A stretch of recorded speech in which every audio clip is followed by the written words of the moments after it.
80% gonna of be their on mute. production will be replaced by biodegradable plastics. So everyone, Is it here? I don't see though. Aims for a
Hello, we are Sura Choi from 인천 청남.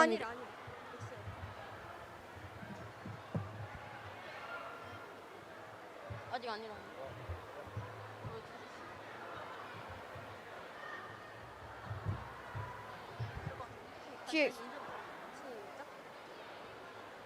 Hello, we are Sura Choi from 인천 청남 Middle School. And Nagyam Lee from Incheon Misong Middle School. Today, we are in charge of hosting the presentation. During the summer vacation, students from 3 countries went into partnership to discuss and talk about the definition of soft power, SDGs, and some related cases and solutions via a program named Global Summer Camp, conducted by IVECA and the East Asian International Institute. The 3 countries participated in the program were Korea, India, and Nepal. We, Korea participants, were divided into 2 groups, Korea Team A and Korea Team B. And we interacted with friends from each country. Today, we are going to present the problems of each country that students in each country thought of, how to solve the problems, and the proposal plan for our device product. Prior to the start, 유충렬 Director, Incheon Metropolitan City Office of Education, East Asia Global Education Institute will say hello. Let me introduce Director Yoo Chung-yeol. Please give him a round of clap.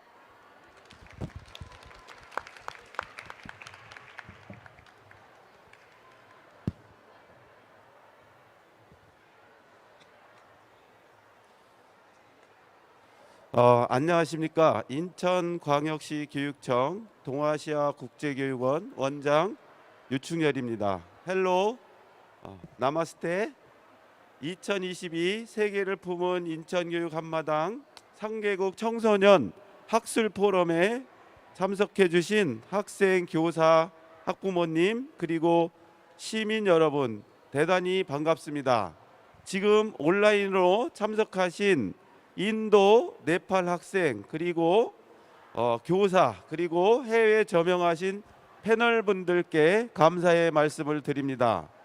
지난 여름 한국, 인도, 네팔 학생들이 지속 가능 발전 목표를 달성하기 위해 함께 고민하고 삼국의 소프트 파워를 접목시켜 홍보하는 프로젝트를 수행하며 서로 협력하고 여러 나라 학생들의 생각을 공유하는 시간을 가졌습니다.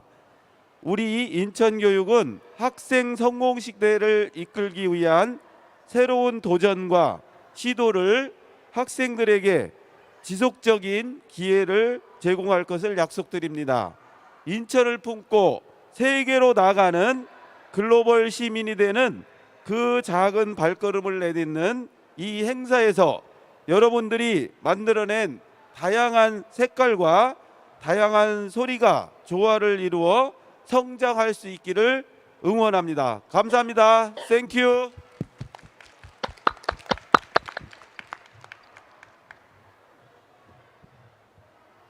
We express our genuine gratitude towards Yoo Chung-yeol Director for allowing us and teenagers to share our passion and hopes to the public.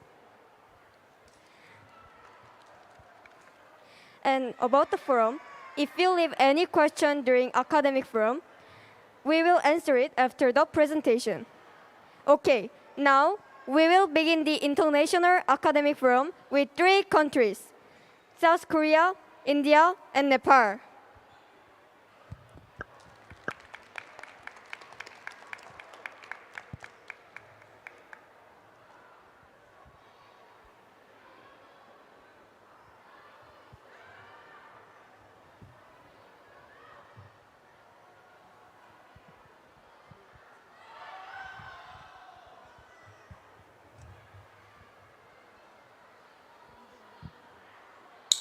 She's muted. She's muted. Oh, sorry. Yeah, sorry.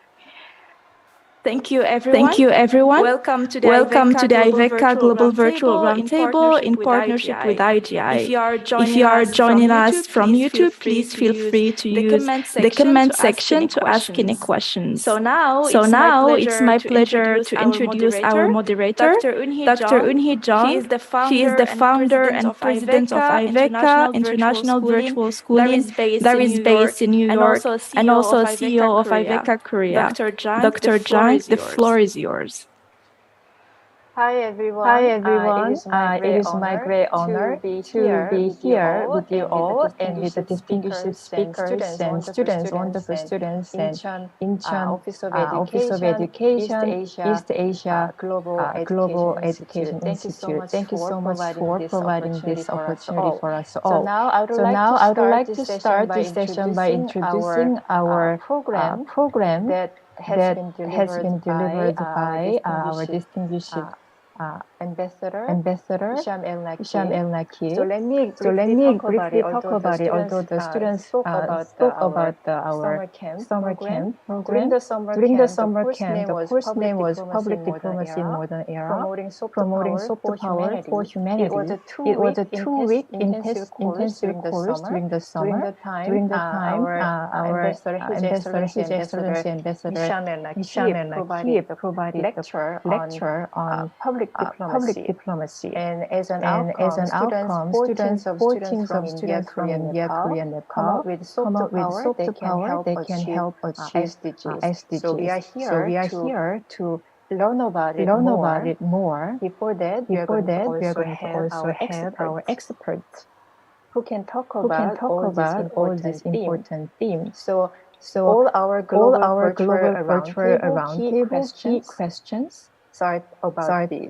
How public diplomacy changes our perspective, the importance and relevance of a nation's soft power to other countries and humanity, the strategy and techniques of branding our nation and the effort of promoting our nation through the soft power. The scope of the impact, our end goals achieved, and our anticipation for future impact on SDGs. So here, I have a very great honor to introduce our opening remarks speaker, His Excellency Ambassador Oh Jun. He is a professor at Kyunghee University, Korea, and he has a lot of role in Korea after he left New York as a former ambassador and permanent representative of ROK, Republic of Korea, the United Nations. He also served as chair of Save the Children Korea, and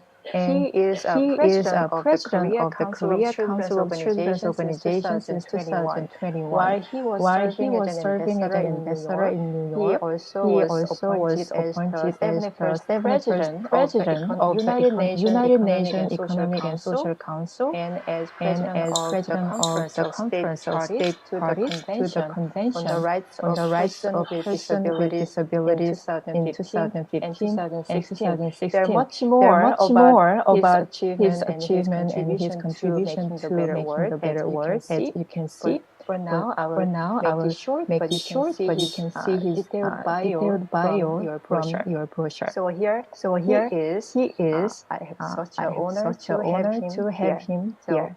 So Ambassador O, floor is yours. Thank you very much, Dr. Jung, and hello everyone. I have noticed that some participants are in Incheon and others are in South Asia, and in New York, of course, and I'm speaking from Seoul. So this is a really globalized world. I like to start by thanking the Incheon East Asia Global Education Institute, as well as the IVECA and its president, Dr. Jung, for holding this roundtable on public diplomacy and soft power, which is very timely and relevant to what is happening in our world. The world we live in today is, of course, globalized. We are all affected by what happens in any other part of the world, no matter where we live. The COVID-19 pandemic is a good but not the only example. We are also faced with mounting challenges such as climate crisis, which threatens the survival of life everywhere. The war in Ukraine is broadcast live to the whole world every day. In this era of accelerating globalization and fast developing communication technologies, diplomacy is changing and evolving. Hence, the growing importance of public diplomacy. In recent years, in addressing global challenges, the international community adopted two important milestone agreements, both in 2015. The Sustainable Development Goals, the SDGs, and the Paris Agreement on Climate Change. These achievements, however, will not mean much without robust implementation. Harnessing an effective and efficient communication strategy will be essential for the success of these agreements. In reality, however, there does not seem to be enough cooperation among countries to meet common challenges. Instead, what we are witnessing is almost an opposite trend, marked by rising nationalism. Why do countries act like that? I have to say that when so many governments are swamped with so many problems, they are often short-sighted and narrow-minded.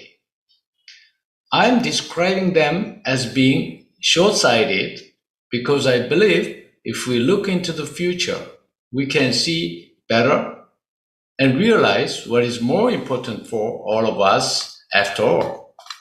As such, I think it is time for us to think more about global common good. There are many global issues we should consider, such as climate change, inequalities, and sustainable development. The future of humanity depends on how we deal with these challenges. The efforts to address global issues and deliver global common good are called global governance. The United Nations, the largest universal organization in the world today, provides a certain level of global governance, but it is not a world government.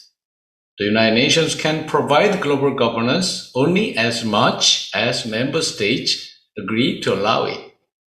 Therefore, whether and how we can strengthen global governance depends on individual countries in the world, which in turn depends on the mindset of individual global citizens. All our public diplomacy efforts, therefore, should help promote global citizenship, which means encouraging our next generation to be more open-minded and to have more respect for diversity. That is why we need global citizenship education that emphasizes the importance of cooperation and inclusion to make our world safer and more sustainable. Hopefully, through exercises like this roundtable, we will be able to nurture more global citizens for our common future. Thank you very much. Thank you so much, Ambassador Oh, for talking about your insight on how the global citizens can do the good work in public diplomacy to make the world a better place to live together. Thank you so much. It was a great honor to have you here. If you don't mind, you may stay a little bit and then you can feel free to leave when you have to. Thank you so much. This is my great honor to have another ambassador here with us who will talk about soft power in public diplomacy, how it can be related to sustainable development goals. And he was the summer course instructor, and then make all the students' work realized, designing soft power and inspiring them how they can be a soft power to change the world to for better world. So here he is, His Excellency Ambassador Hisham El Nakib is his Ambassador Extraordinary of Egypt. He is also adjunct professor in public diplomacy at American University. And as an Egyptian diplomat in New York, he is also a political negotiator. Formerly, he was an assistant minister of foreign affairs and dean of the diplomatic institute at the Ministry of Foreign Affairs. And also, he served as a spokesperson of Egypt in Washington, D.C. And very honorably, he is a recipient of the Wall of Tolerance Award from National Campaign for Tolerance 2002. In addition to this, again, along with Ambassador O, we are having great honor to have those ambassadors who have been achieving a lot to make this whole society to be more peaceful and sustainable. So now I would like to introduce him and to the floor. And please, Ambassador El Nakib, floor is yours. Thank you so much, Dr. John, for this great introduction, but which I will insist makes me very humble, speaking after Ambassador O. I'll try my best to reiterate what he had said from maybe a complementary perspective. But before I start, I would like also to acknowledge the efforts of IEGI and of IVECA, of Director Yu, and of course, I acknowledge the presence of Ambassador O, Mr. Skinner, Dr. Freeberg, and my dear colleagues, the mentors who have helped me a lot doing this course, and not to forget, of course, all my great students whom they will perform, and I believe that you're going to enjoy their presentation. As Ambassador O said, that we are in an era now that we could not help but open our hearts, doors, borders, and share the idea of global citizenship. We cannot afford the luxury of the old rhetoric of nationalism. Some countries and some governments that had opted long time ago to close their doors and borders upon the idea of nationalism. Nationalism, by the way, is not necessarily a non-benign element. It could be very benign in the sense that all of us belong to a certain space, but if we are willing to share that space and willing to go to the next step, then I would call nationalism is a benign step and path towards globalization. Diplomacy, the history of diplomacy is the history of humanity. We can trace it back to the very old treaty that has been done by Ramses II, the Egyptian pharaoh, in 1400 before Christ. In traditional diplomacy, we use many elements, but I would always tell my students that the definition of euphemism, which is how to bring bad news into good news and how to compromise, that is a synonymous of diplomacy. So traditional diplomacy, which based on government-to-government relation between sovereign states and diplomatic interaction, is an extremely useful tool. But I would say that traditional diplomacy retreated in the last 2 decades to take a back seat compared to public diplomacy and other fields of more specialized and defined diplomacy. Public diplomacy has evolved from the Second World War, from propaganda, which basically how to influence other people with your beliefs and ideologies for the best interest of humanity, because of course there is negative versus positive, objective versus subjective propaganda. I would believe that the US has succeeded in institutionalizing public diplomacy in the late 60s and early 70s by establishing it as an integral part of its operation within the US Department, and has really developed the tools of diplomacy into what we call it now the new theory of public diplomacy. Next slide, please, Dr. John. Diplomacy, as I have said, mostly comes now under the umbrella of public diplomacy. We have seen that the word have evolved into too many different fields, so much complicated and intertwined. Now we have fields of what we call it economic diplomacy, digital diplomacy, cultural, culinary, climate, global health diplomacy. And each of those fields, we have developed extensive tools of communication between governments and grassroots, whether people directly or through NGOs, influencers, or many other groups, of course, using the digital diplomacy, using social media, and using all the database that has been provided to us by modern society, by modern science, and modern communication. Comes the idea of soft power. Soft power is the base of public diplomacy. If we do not convince the others through co-opting and not coercing, through persuasion and attraction, through shaping preferences with appeal, generosity and empowerment, universality and uniqueness, we will not be able to succeed in developing what is called soft power. We will not succeed in reaching the other, as we say. What I told my students is that as we brand a product, we also brand the soft power. We brand soft power first by having the vision, by having the concept, and by developing the way to message the soft power, and of course, having a plan of action and a strategy to spread our soft power. I also told my students that each one of us is a soft power, is a great representation of global citizens.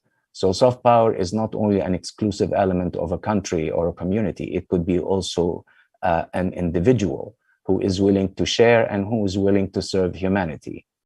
I also shared with my students what we call it the plan of action of branding for promotion, how to do the scope of impact, whether on a base of a community, city, or region, and how to target the population, which population that we would like to reach out to. And of course, we also spoke about the terms and length of application of soft power. And we have also gone from the fact that soft power could be within a nation itself, from community to community, it could be regional, and then ultimately it will be universal. And we have witnessed through what we have went through in COVID, how we, for example, benefited from the way South Korea handled the COVID system through track and management. South Korea started through communities, and then from communities to region, developing this great track and management system, and then ultimately it became universal. Public diplomacy is an integral part of global citizenship. We cannot achieve global citizenship without applying the tools of public diplomacy. And both are becoming synonymous for one important target, which is opening our doors, opening our borders, because we are sharing our destiny. As Ambassador O rightly said, that with what we witnessed during the past 4 or 5 years lifted any shreds of doubts that we can close our borders and talk only nationalism without without realizing that it is the time now to share, because no matter what happens in Korea, it will happen in Egypt, it would happen in the US. It is really a global society where everyone shares the same destiny. So the sense of belonging and interconnectedness, the empathy and compassion and solidarity and sense of humanity are not cliches anymore. It is a part of reality. It is something that we realize now that we cannot live without. So when we talk about SDGs, when we have reached them during the 2015, we were thinking of an abstract. As a matter of fact, I feel very confident the abstract that we were talking about in 2015 is nothing but reality that is unfolding before our eyes now, watching what happened to humanity with COVID and the Ukrainian-Russian unfortunate situation, and with what's happening in every part of the globe, and how we experienced that whatever happens in the West is affecting the East, North is affecting the South. So with that, I would end, but the subject is very passionate, is very important. And I believe that when you look at the indicators of the SDGs and the targets, compare the target to the indicators, you'll find that without the ability to reach grassroots, especially in underprivileged societies, you cannot really reach the targets of the SDGs, because having a thorough look of the indicators versus the targets, you would see that the underprivileged shares the exact same problems that the developed nations share, without having the ability to reach the population directly, the government to population, government to grassroots, then we are not going to really achieve any of our targets. We will fall short of it. So another example, another proof of how public diplomacy is an integral part now of our daily life. I believe it is a pattern. Public diplomacy is a pattern of life. It is not only a profession that we should all adapt and we should count on. I thank you so much for giving me this opportunity to speak before this privileged audience, and I'm sorry if I got a little bit passionate or a little bit long, but it has been always my passion to share with you my feelings and my beliefs and my field of expertise, if I may. Thank you so much. Thank you so much, Ambassador El-Nakib. Please give him a big clap, please. Thank you so much. Ambassador O, do you have any comment on Ambassador El-Nakib's speech?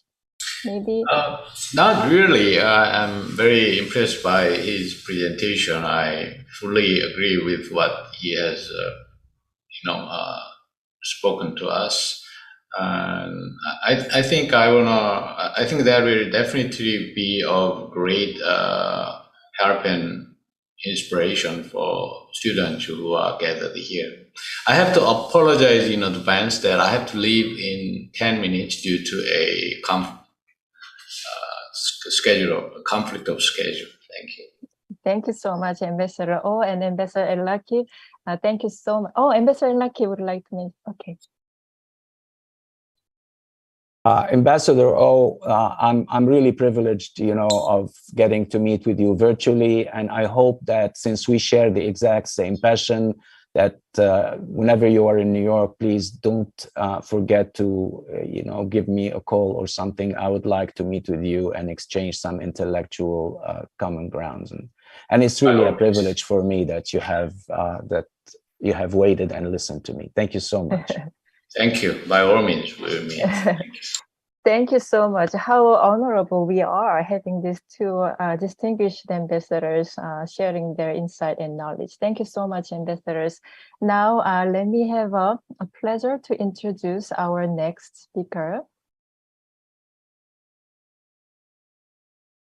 Dr. Marielle Freeberg, Assistant Research Scientist at NASA Goddard Space Flight Center and University of Maryland. She was also a former environmental engineer and NASA postdoctoral program fellow, John Mather Nobel scholar, and Engineers Without Borders member. And her research is very interesting. It's focusing on remote sensing of air quality and wildfires. So she also spoke during our summer course about environmental diplomacy. So today she's going to share some of more of her insight regarding herself as a scientist, soft power, right? And how NASA has been playing its role as soft power. Please, floor is yours, Dr. Freeberg. Thank you, Dr. Jung. I'd like to thank all the panelists and students and IVECA mentors, and of course, Dr. Jung for this amazing opportunity to be a part of this global group. This is very amazing. Thank you for putting up the slides. Yes, so I wanted to share, how I leverage NASA's soft power from a perspective of an affiliated atmospheric scientist. And so just to give you an idea, we've already heard about the agreements and the different SDGs, and you can imagine that can play a huge role in NASA and the different technologies and the different research areas that we have going on. And so here, this image just shows you a fleet of satellites that observe the Earth. And you can see these symbols in the legend. You can see that many of them have international partners across the globe. And so these technologies aren't just one country's effort, it's a collective. And also the scientists that work on them. So not only the engineers and scientists building them are a conglomeration of global citizens, but also the people that are using the data sets and also our stakeholders. So it's a very collaborative global effort.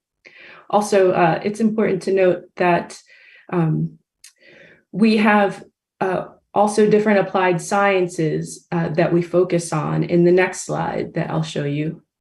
Thank you. So here we have the different earth science programmatic areas. We have capacity building, disasters, ecological forecast, agricultural, health and air quality, water resources, and wildland fires. And I'm sure you can see the connection between the various SDGs and each of these areas.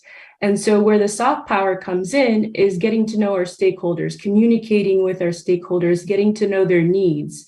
Because sometimes, just having, for example, the data sets that we have, they can be very complicated and not easy to use. So we need to engage with our stakeholders to understand what they need so that we can facilitate the use of data sets. Or on the other hand, facilitate the use of supporting programs that can help address some of the different SDGs.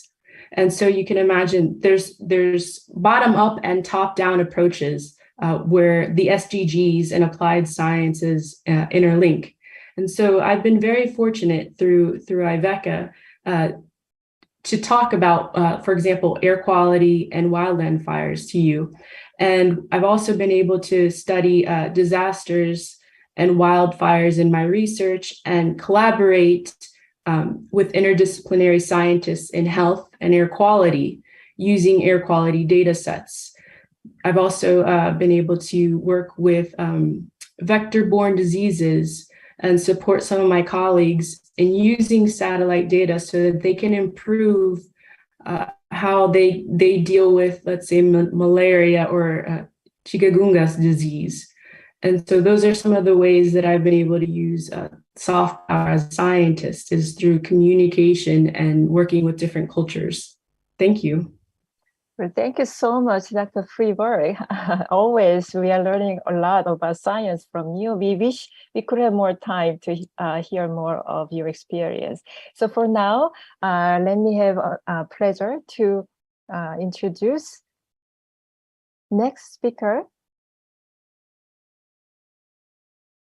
We have a very outstanding speaker from the United Nations, Mr. Robert Skinner. He is a Deputy Director and Chief of Partnership and Global Engagement at the Outreach Division of the United Nations Department of Global Communication. It was a long title, by the way.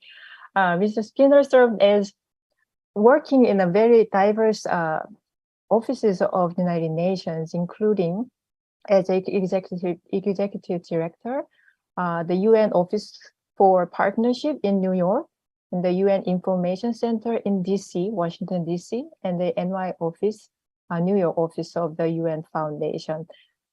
In addition to it, he's been also in the law area. So he's an expert in law, and also he was representing the United States to other countries. So here he is. He can share his experience on promoting youth innovation through the UN platform, or if not initiated by the youth, something we can engage youth to join. He will introduce about those areas. Mr. Skinner, the floor Great. is yours. Yeah, thank you very much. Thank you very much, Dr. Jung, and thank you to Iveka and EIGI for hosting this amazing group here. And it's a true honor and pleasure to be with Ambassador O and Ambassador Al-Nakib. I mean, your remarks really laid out what we're talking about with public diplomacy, soft power, the SDGs, and how that all fits together.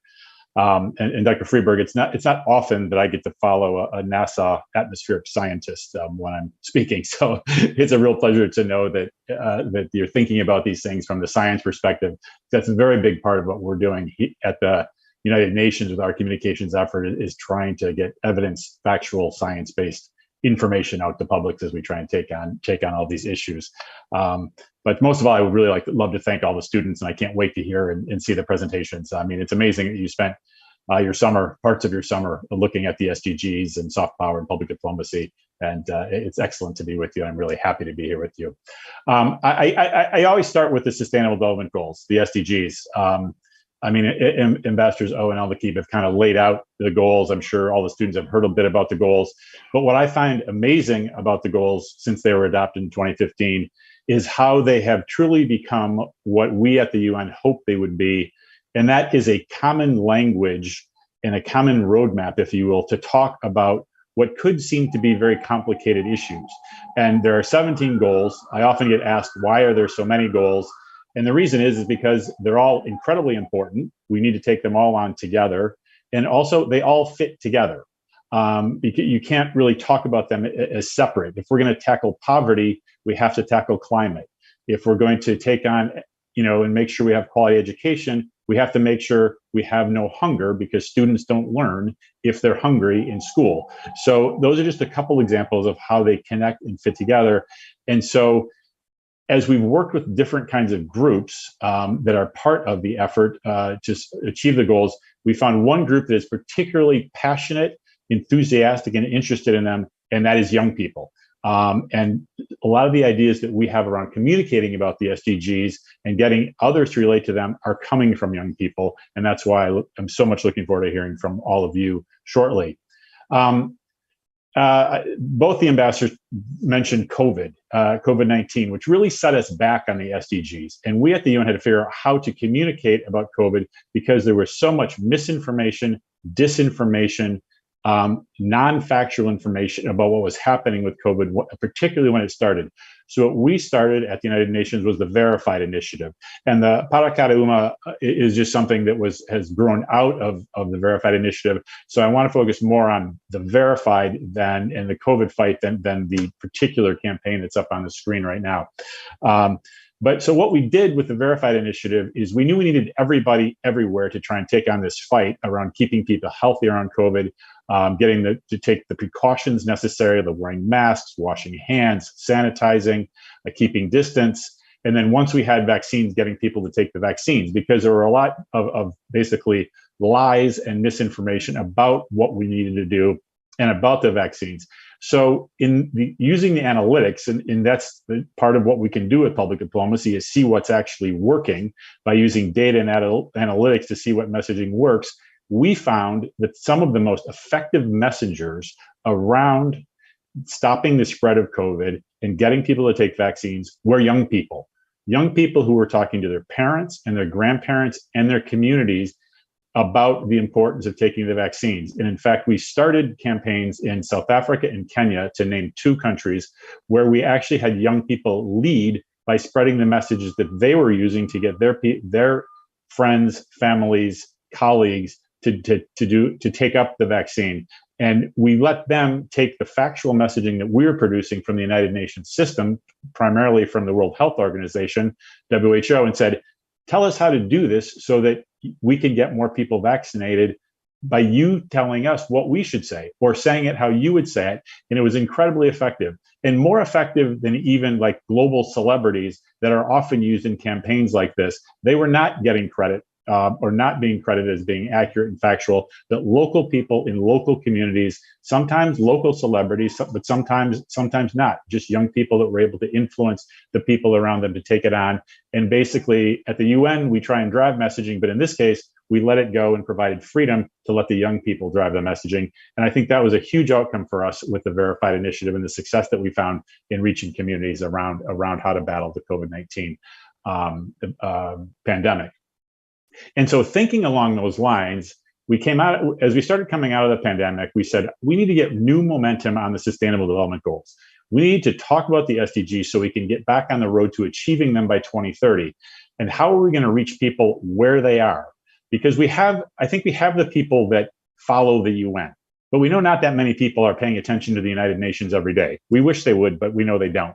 And we thought about where can we find literally billions of people who may not know about the SDGs, may not know what they can do about it, so that they will understand them and take action on them. So knowing that billions of people watch football, and we have a World Cup coming up in starting very soon in November, and lots of other major events in different regions across Asia, across Europe, across Africa, in Oceania. How can we reach people to let them think about the goals through something that they already love, that they're already passionate about, and hopefully we can transition some of that passion to the SDGs, and particularly through young people who we know are following sport, care about sport, need to be active, want to be active, and follow their national teams and their club teams. So we started enlisting big football organizations to small football organizations, community-based organizations, to join this movement called Football for the Goals, and are asking young people that are around those clubs, those national teams, to really push the communities to have uptake of the goals through football. And obviously football touches many of the goals, good health and well-being, mental health, community building, getting those football teams to have good climate practices in the way they travel and the way they act in stadiums and things like that. So we launched Football for the Goals at the UEFA Women's Euro in July with UEFA, the European Football Association, and asked them to pick it up. And from there, we have now added 55 big and small organizations, and we're going for more. And I think you'll see a lot about the SDGs at the World Cup in Qatar in November. I can see that my time is up, but those are just some examples of how we're trying to reach young people. We love the fact that you're behind the SDGs. We thank all of you and look forward to working with all of you. And back to you, Dr. Zhang. Sorry. Thank you so much, Mr. Skinner, for very much inspiring information where the youth can join. Or everyone, please give him a big clap, please. Thank you. So I would like to call Dr. Freeberg and Dr. Skinner together to just ask one question in one word. Thank you so much, Ambassador O, and we had a great time, and then he's leaving. So he's giving all of you a good words for the best. Thank you. So Dr. Freeberg, Mr. Skinner, could you please say just one mindset, or how can I say, competency or heart and mind you want to ask students to have to become scientific soft power as person themselves, and also to engage them to join this campaign for the United Nations initiative? What would be the one, how can I say, trait, characteristics would you like to emphasize? I give you 20 seconds for each of you. Just briefly, please. Well, I guess my mic is open, so I'll quickly go first. Know that you can make a difference. Believe in yourself and being able to make a difference. I think that's important. Whether it's with your family, your community, it doesn't have to be, you don't have to think massive globally all the time. We all need to make a difference where we live and who we're around. And you all can do that. You can make that difference and believe in that. Wonderful. Believe in yourself.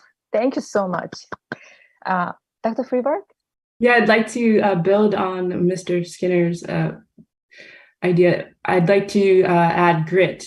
So you can always make a difference, and then just keep at it. Have the determination and belief in what you're doing, and you'll go far and have an impact. Thank you so much.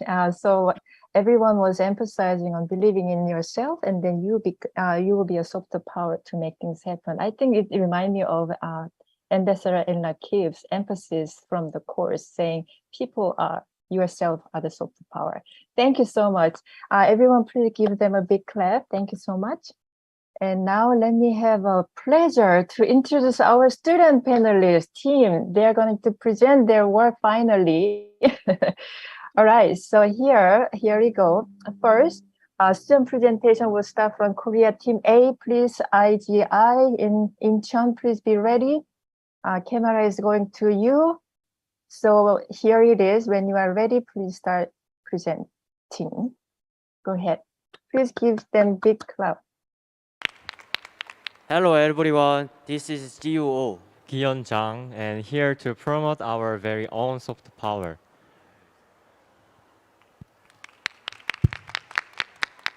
Greetings, Your Excellency. Next, please.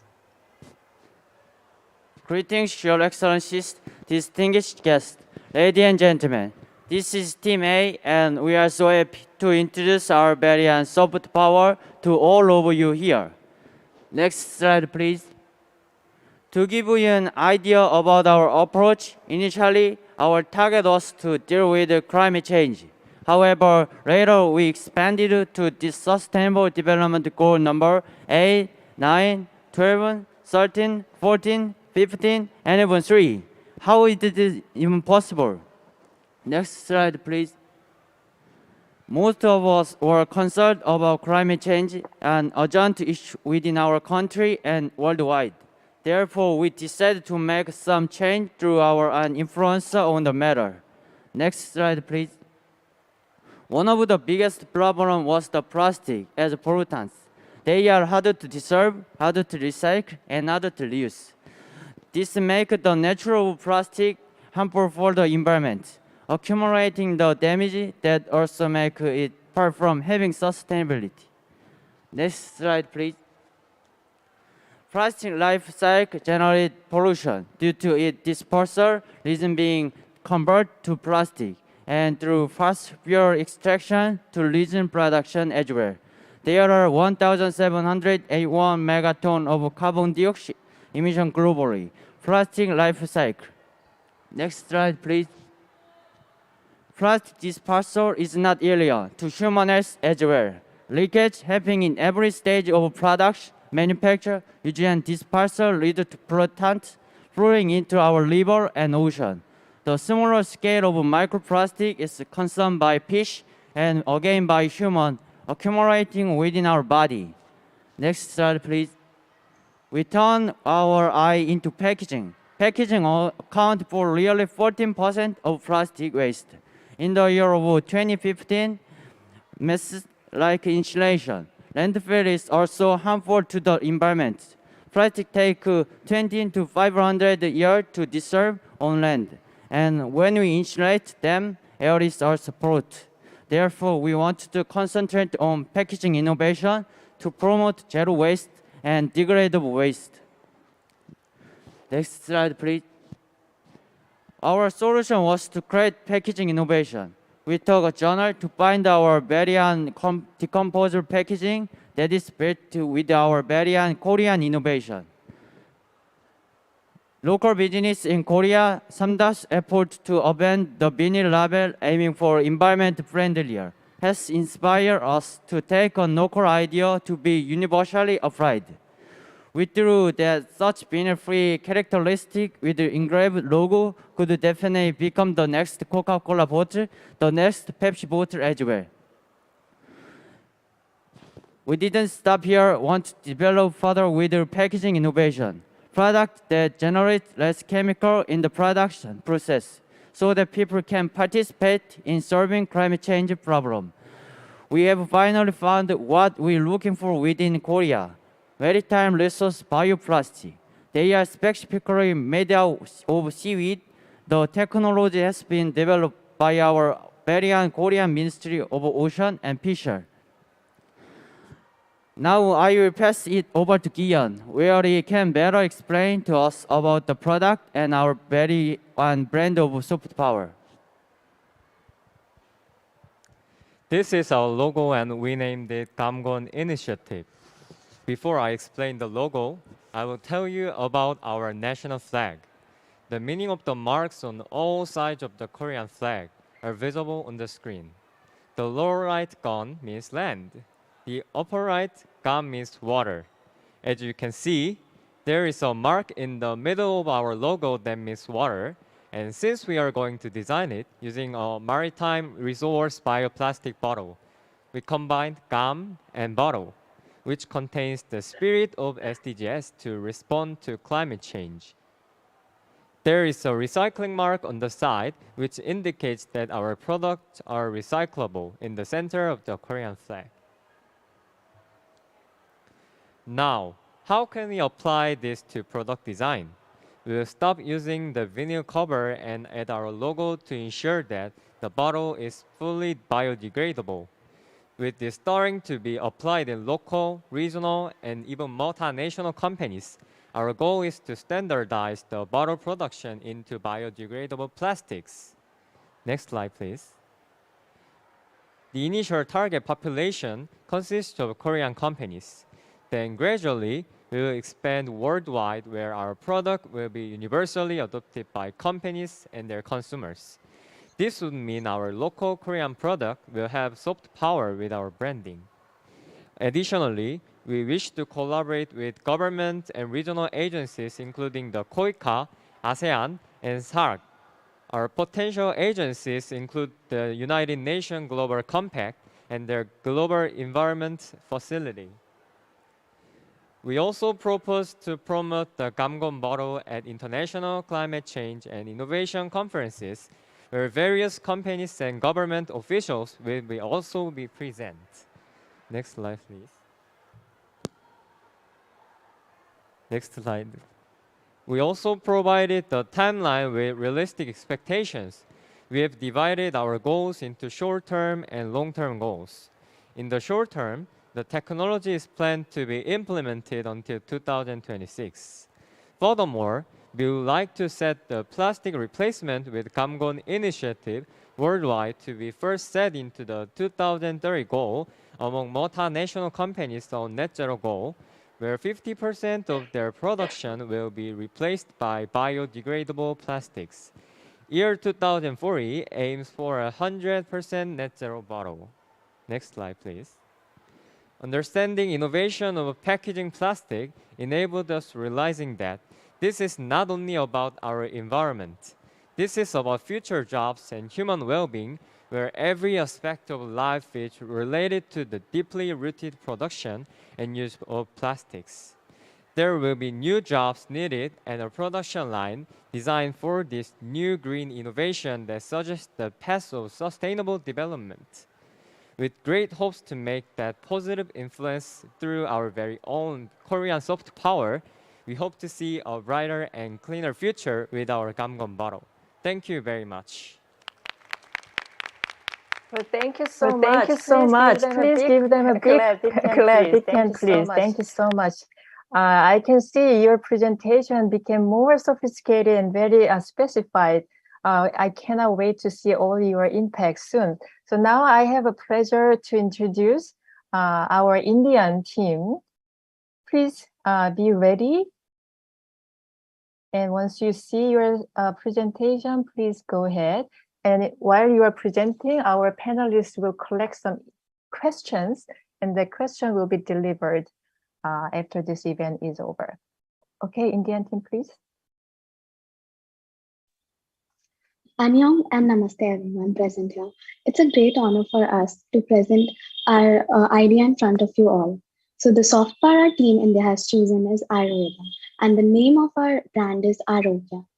As our brand mainly focuses on well-being and health of people, we have named it Arogya, which means health. And the NGO associated with our soft power is Healing the World, Ayurveda. Ayurveda is one of the oldest holistic healing system. It was developed more than 3,000 years ago. And it's based on the belief that health and wellness depend on the delicate balance between the body, mind, and soul.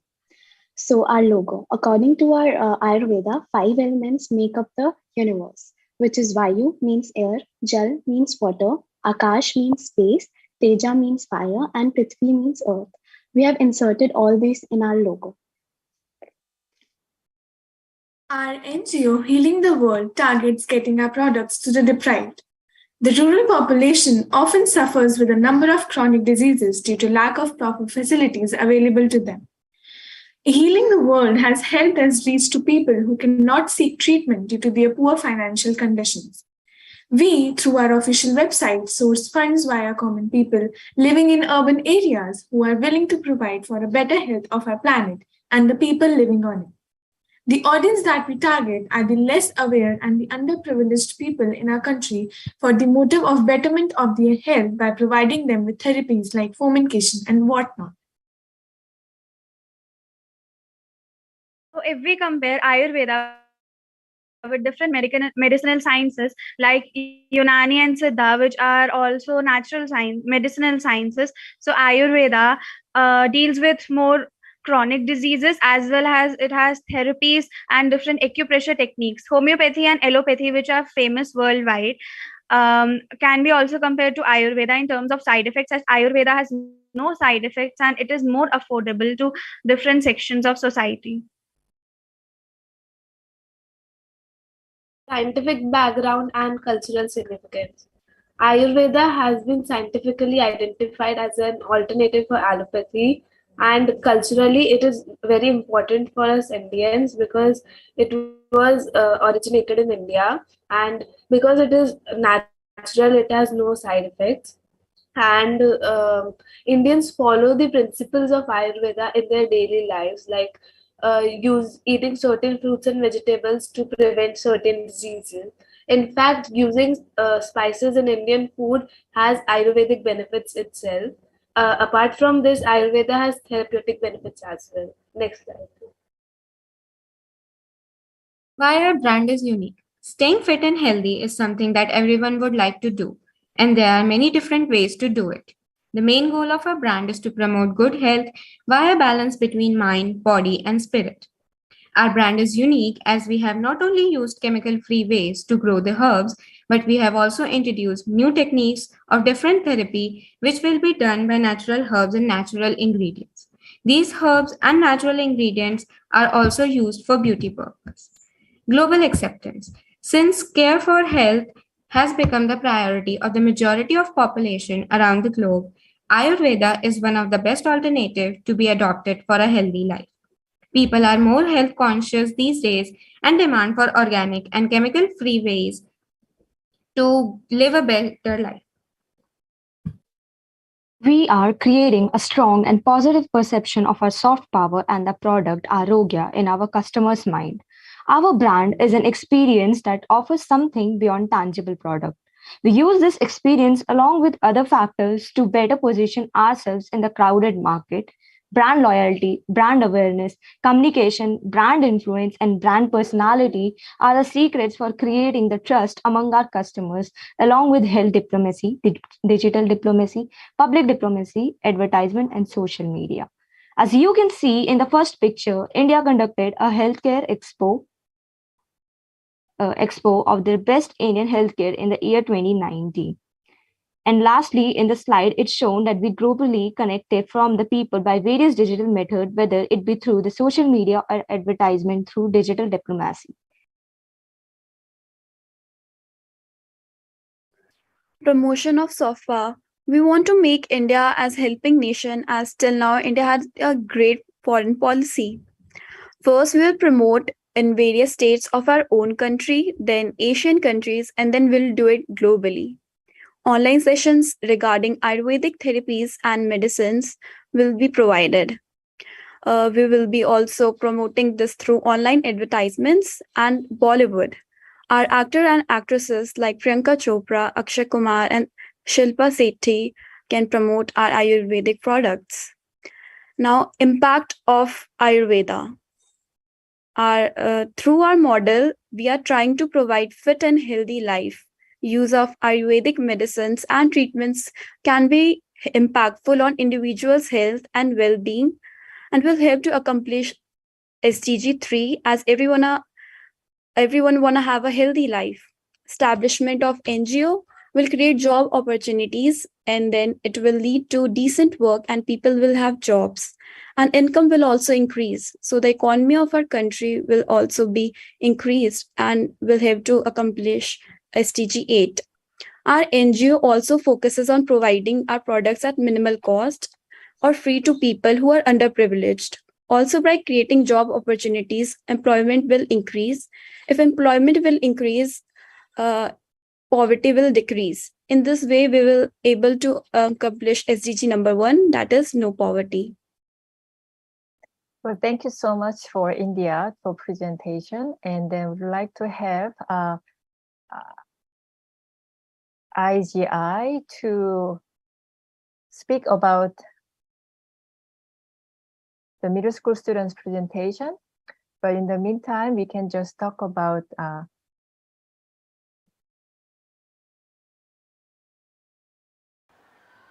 middle school is right there. Okay, so middle school, are you ready? So Indian students, thank you so much for your wonderful presentation. I would like to have middle school students present their work.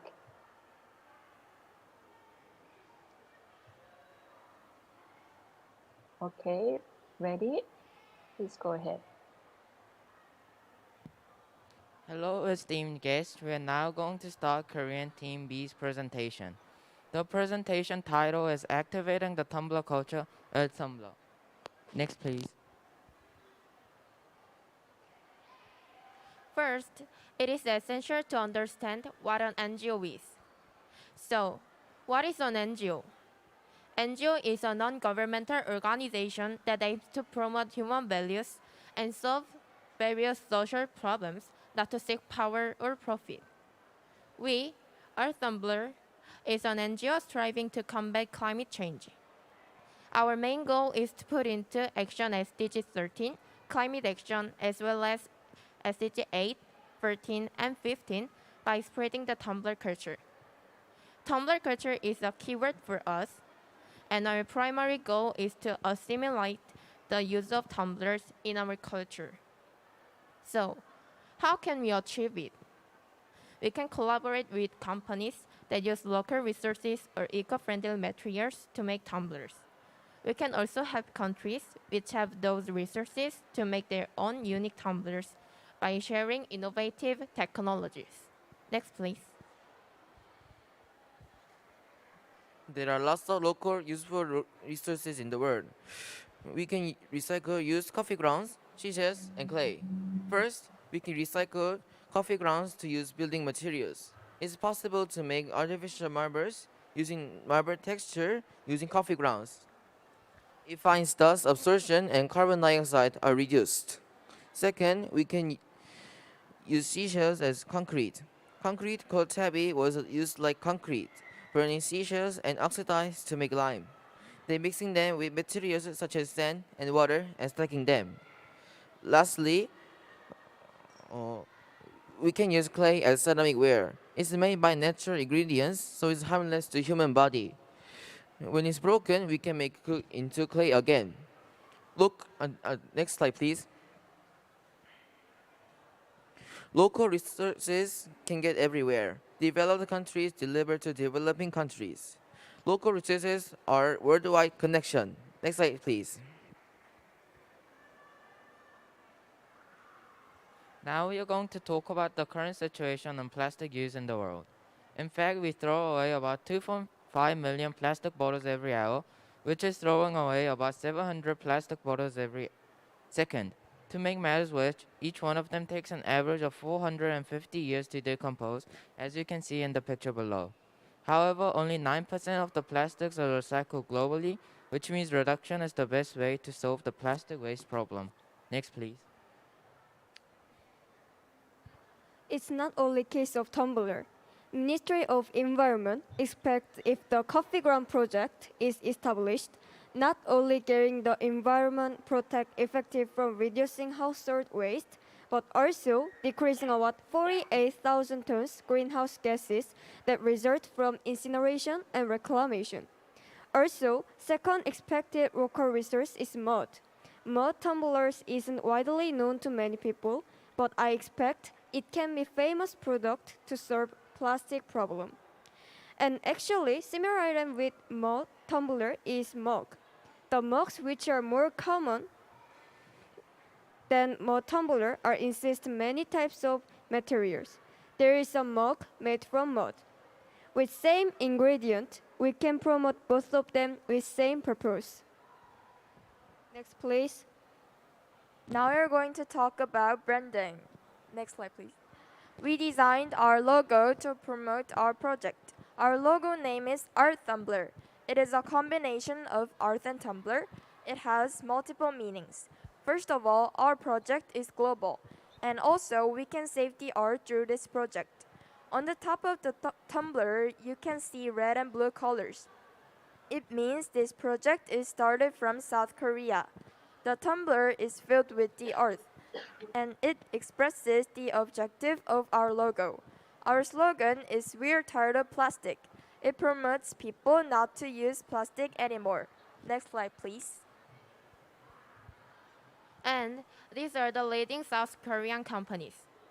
We'll build a networking service with them to adopt effectively strategies to promote our NGO. We'll receive donations from these companies to widely promote our products and expand our network to foreign companies. Next, please.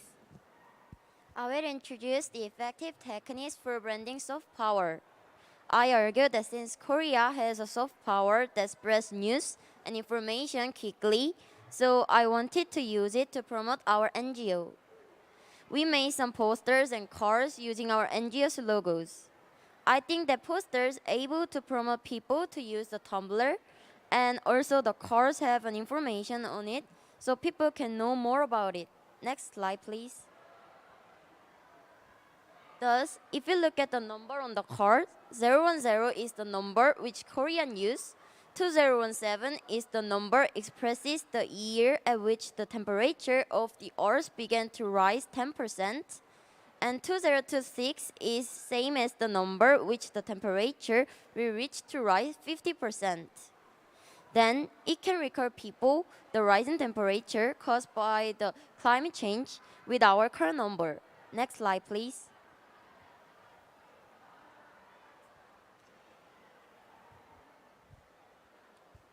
And we elaborate on our stretch. Next slide, please. First, the scope of the impact. We'll spread our mission and vision all over the world. Local resources of different countries would contribute to make diverse types of tumblers. Second, the target population. Regardless of age and gender, this Tumblr culture will be universal. We are all responsible. There shouldn't be any exceptions to protecting the environment. And purpose. Educate everyone about our environment in an efficient and practical way. Lastly, length of the impact. It will be a long-term goal. Excessive plastic usage and climate change problems can't be fixed overnight. So, we all need to get involved consistently. Next, please. In order to preserve the climate environment, our NGO makes ensembles, which I think can be an opportunity for people to take responsibility for the environment. Therefore, we believe that this Tumblr has taken us one step closer to saving the earth from the main problem, SDG 13. In addition, resources and energy efficiency can be increased, and the tumblers made from local resources are eco-friendly and reusable, so we not only achieve the SDG 13, but also SDG 8, 14, and 15. Shouldn't we protect the earth or the world from the climate crisis before it's too late? We, our Tumblr, will change the world. Thank you for listening to our presentation. Thank you so much, Thank you so much, Korea Team B. Please give them a big clap. And also Indian students, both of them did a wonderful job. Thank you so much. And now we would like to have Ambassador Elnakib to give his remarks, and then we will continue with Nepal later on. So Ambassador Elnakib is here. Please provide some good, insightful remarks for those all students. Thank you, Ambassador. Thank you, Dr. Jung. Is that the closing remarks? for those three teams. Then we will continue. Yeah, please. Okay. Well, as a matter of fact, I just wanted to tell my students that they made me so proud every time I hear them taking the reign. I feel that what you're doing, Dr. Zhang, and what IVECA as a center is doing is something worthy of praise, because it is incumbent on all of us to pass the baton. You know, it seems like sometimes we are in what I call it a tectonic standstill situation with our generation, and we sometimes are hesitant to move on. But with the enthusiasm I'm seeing, with the belief of what those young students are dreaming of, makes me so hopeful that we are having a brightful tomorrow. I don't like to really listen to many pessimists, and I hear this apocalyptic attitude that we are, you know, on the brink of the end of the world. That is completely untrue. And I see those young students leading the future with this belief and enthusiasm of humanity, of globalization. So I really thank you, Dr. John, because I have been, you know, in many conferences and I've been lecturing for years and years, but what you're doing, especially with this generation, is so important to me than any other thing, because those students are our tomorrow, and without our tomorrow, then, you know, we are living in the past. So I congratulate you for this great effort. I congratulate my students. You made me enjoy a great summer, even though it was hot, even though I didn't travel. You deprived me of my vacation, but you gave me a whole hope, a big hope of what tomorrow is going to bring when I see you really working hard, when I see you just not only performing, but believing in what you're doing. And as Mr. Skinner said, that it starts with a small dent. It starts with you. It don't have to go global in every aspect of your way. You start with yourself. I always remind you that each one of you, when you look at the mirror, you are a soft power. It's like fingerprints.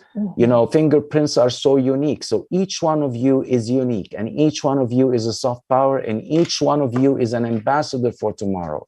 So thank you so very much for this great experience. It's an intellectual journey and a beautiful evening on a rainy day in New York. Thank you. Thank you. Thank you so much, Ambassador. And like you always, you are inspiring, and then we are very much encouraged to work further, harder. Thank you so much. Please give him a big clap. All right, so now we would like to continue with the Nepalese students' presentations, and then please panelists stay there and then be ready to ask some questions. And IGI is, feel free to close up your channel, but we are going to continue. Thank you so much. Okay, here is our Nepali friends' presentation. Here we go.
김호 교수님 강의는 공연으로 인해서 잠시 5분 정도 후에 시작하겠습니다.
네. 선생님들 그리고 학생 여러분 반갑습니다. 저는 서울대학교 아시아연구소에 근무하고 있는 김호라고 합니다. 네, 반갑습니다. 저는 오늘 이 선생님들 약간하고 학생들 약간하고 이렇게 강의실에 모여서 이 아시아 사람들을 만난 조선시대 사람들에 관한 이야기를 들려드리는 줄 알고 별로 부담 없이 이렇게 왔는데 이렇게 막 부수도 엄청나게 많고 뭐 어수선하고 이렇게 된 줄은 제가 미처 몰랐습니다. 그래서 오늘 혹시 강의가 저도 혼란스럽고 어수선하더라도 용서해 주시기 바라겠습니다.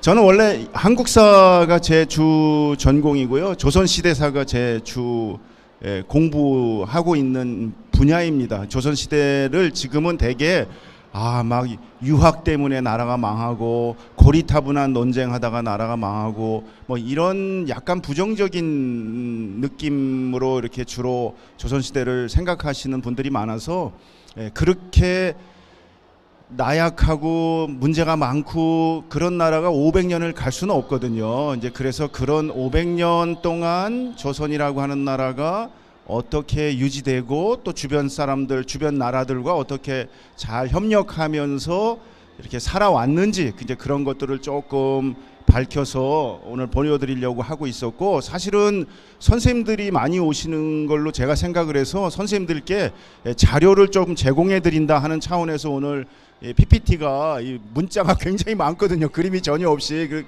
그런데 학생들까지 들으신다고 하니까 학생들은 조금 덜 재밌더라도 오늘 이 선생님들하고 이 자료를 조금씩 읽어가면서 조선시대 사람들이 어떻게 주변의 여러 나라들하고 잘 지내려고 했는가 하는 것들을 좀 공부해 주셨으면 좋겠습니다.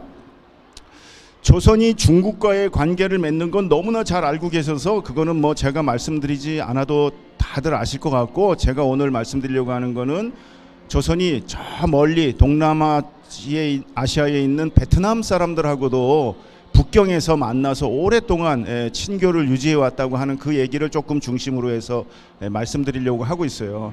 사실은 베트남에서 북경까지 가려면 거의 1년이 걸리는 그런 그 육로로 여정을 거쳐서 올라오거든요. 그러니까 베트남 사신들은 막 거의 8개월, 9개월, 10개월에 걸쳐서 베트남을 출발해가지고 북경에 도착을 하고, 조선의 사신들은 또 서울에서 출발을 해가지고 평양 의주를 거쳐가지고 또 북경에 가는 게 또 상당히 오랜 시간을 거쳐서 이제 북경에서 만나죠. 그 당시 중국은 뭐 아시아의 중심이자 세계의 중심이었으니까 북경이라고 하는 그 메가시티죠. 엄청나게 큰 도시에서 여러 나라 사람들이 이제 다 와서 거기서 이제 만나게 되는데, 그때 이제 베트남 사람들을 만나서 교통을 하고, 또 지금은 오키나와라고 하지만 조선시대 때는 유구라고 하는 나라로, 독립된 나라로 있었던 유구 사람들을 또 만나고, 또 태국 사람들도 만나고, 태국 사람들을 만난 거는 상상 못하고 보셨을 텐데, 조선 사람들이 태국 사람도 만나서 또 교통도 하고 여러 가지, 뭐 일본하고 왔다 갔다 하는 거는 뭐 통신사라는 거를 들어보셨을 테니까, 일본 사람들하고 왔다 갔다 하는 거는 정례적으로 그런 교통이 있었지만, 저쪽 동남아 쪽에 있는 사람들하고도 이런 왕래가 있었다, 또 만남이 있었다 하는 것을 말씀드리려고 하고 있어요. 1460년이면 조선이 건국돼서 얼마 지나지 않았을 때 그 서거정이라고 하는 조선의 굉장히 유명한 학자이자 시인이거든요. 그래서 서거정 이 시인이 이제 그 북경에서 베트남 사신인 양곡이라는 사람을 만나서 이렇게 대화를 하는데, 대화를 할 수가 없잖아요. 베트남 말을 모르고, 베트남 사람은 조선 말을 모르기 때문에 결국 그 당시 공통 문자인 한자를 저 종이에 써서, 한자를 써서 한문으로 주면 또 베트남 사신도 한문을 공부한 사람이니까 한문을 써 해가지고 다시 또 조선 사람한테 주는 이런 과정을 거쳐서 서로 필담이라고 그러는데요. 이 한문을 써갖고 왔다 갔다 합니다. 거기 보면 만국이 육로해로 험한 길 넘어온 이날, 이게 만국이라는 건 이제 중국 북경의 여러 나라들의 사신들이 모여드는데, 베트남 사신도 오고 조선 사신도 와서 이렇게 형제와 같은 그런 이제 마음을 나누고 있다. 그래서 서로 문화나 풍속이나 생긴 거나 말이나 이런 건 다 다르지만 그 마음은 이 세계가 하나다라는 그런 이제 시를 이 서거정이라고 하는 조선의 시인이 베트남 사신한테 써서 준 겁니다.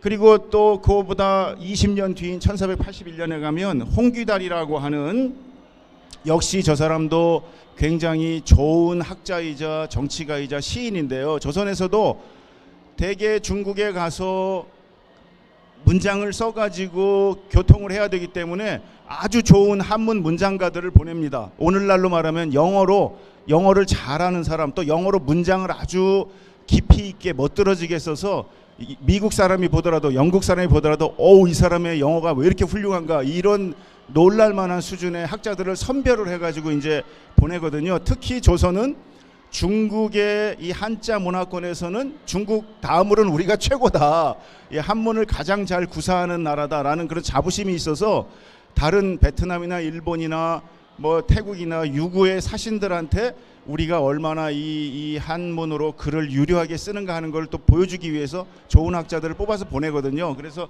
지금 말씀드린 앞에 서거정이라든지 홍귀달이라든지 이런 학자들은 당대에 최고 문장가로 알려졌던 사람들입니다. 시를 잘 쓰고, 역시 홍귀달이라고 하는 학자도 안남 사신, 안남이라고 불렀잖아요. 이제 베트남을 중국에서 이제 남쪽을, 중국의 입장에서 남쪽을 편안하게 자기네들이 이제 뭐 정벌도 하고 지배도 해야 된다 그래서 편안한 안자를 써서 남쪽을 편안하게 한다는 뜻은 안남이라고 불렀는데, 어쨌든 안남 사신에게 준 글에서도 보면 서동문 거동괴, 글의 문자가 같다는 거죠. 한자를 가지고 서로 이렇게 왕래를 하면서 마음을 나눌 수가 있으니까 이게 참으로 아름답고, 또 거동계라고 하는 것은 수레바퀴가 궤적이 일정하다는 거도 표준이라는 거거든요. 수레바퀴의 표준이. 그게 무슨 말이냐면, 그래도 중국을 중심으로 해서 유교라고 하는, 한자 유교 문화라고 하는 것을 같이 공유하고 있는 문화권의 사람들이 만나서 이렇게 교류를 하니까 너무나 좋다.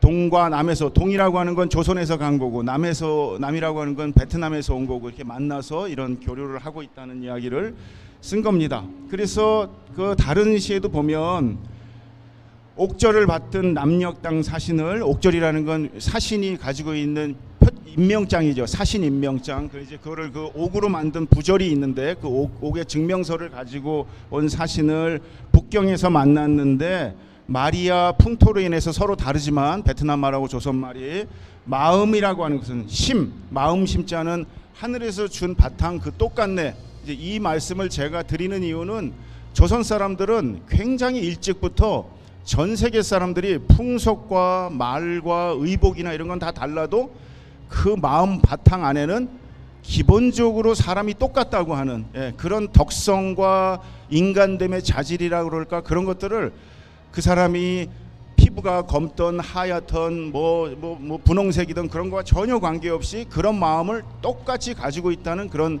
생각을 가지고 산다고 하는 점을 지금 말씀드립니다. 그건 사실 오늘날까지 조선 500년 동안 그렇게 배워왔기 때문에 지금도 한국 사람들 마음속에는 전 세계 사람들이 그런 마음이 똑같다고 하는 기본적인 생각을 가지고 있다는 점이 굉장히 이 다문화적이랄까 세계가 이제 막 교통하고 있는 이런 상황에서 굉장히 그 중요한 자질인 것 같아요. 제 개인적인 말씀을 드려서 좀 그렇지만 제가 2011년도 11년도에 미국의 오하이오라고 하는 아주 조금 중부의 중소규모의 도시, 거기는 또 제 친구가 이제 오하이오 주립대학에 교수로 있어가지고 그 친구한테 부탁을 해서 오하이오 주립대학에 제가 연구년을 가게 됐는데, 연구년을 갔을 때 그 친구한테 부탁이 한국 사람들을 좀 많이 만나지 않고 내가 영어 공부를 열심히 할 테니까 그 미국 사람들이 많은 동네에다 집을 얻어다오. 그래서 이제 그 집을 얻어가지고 간 게 제가 잘못한 거였죠. 이제 그 갔는데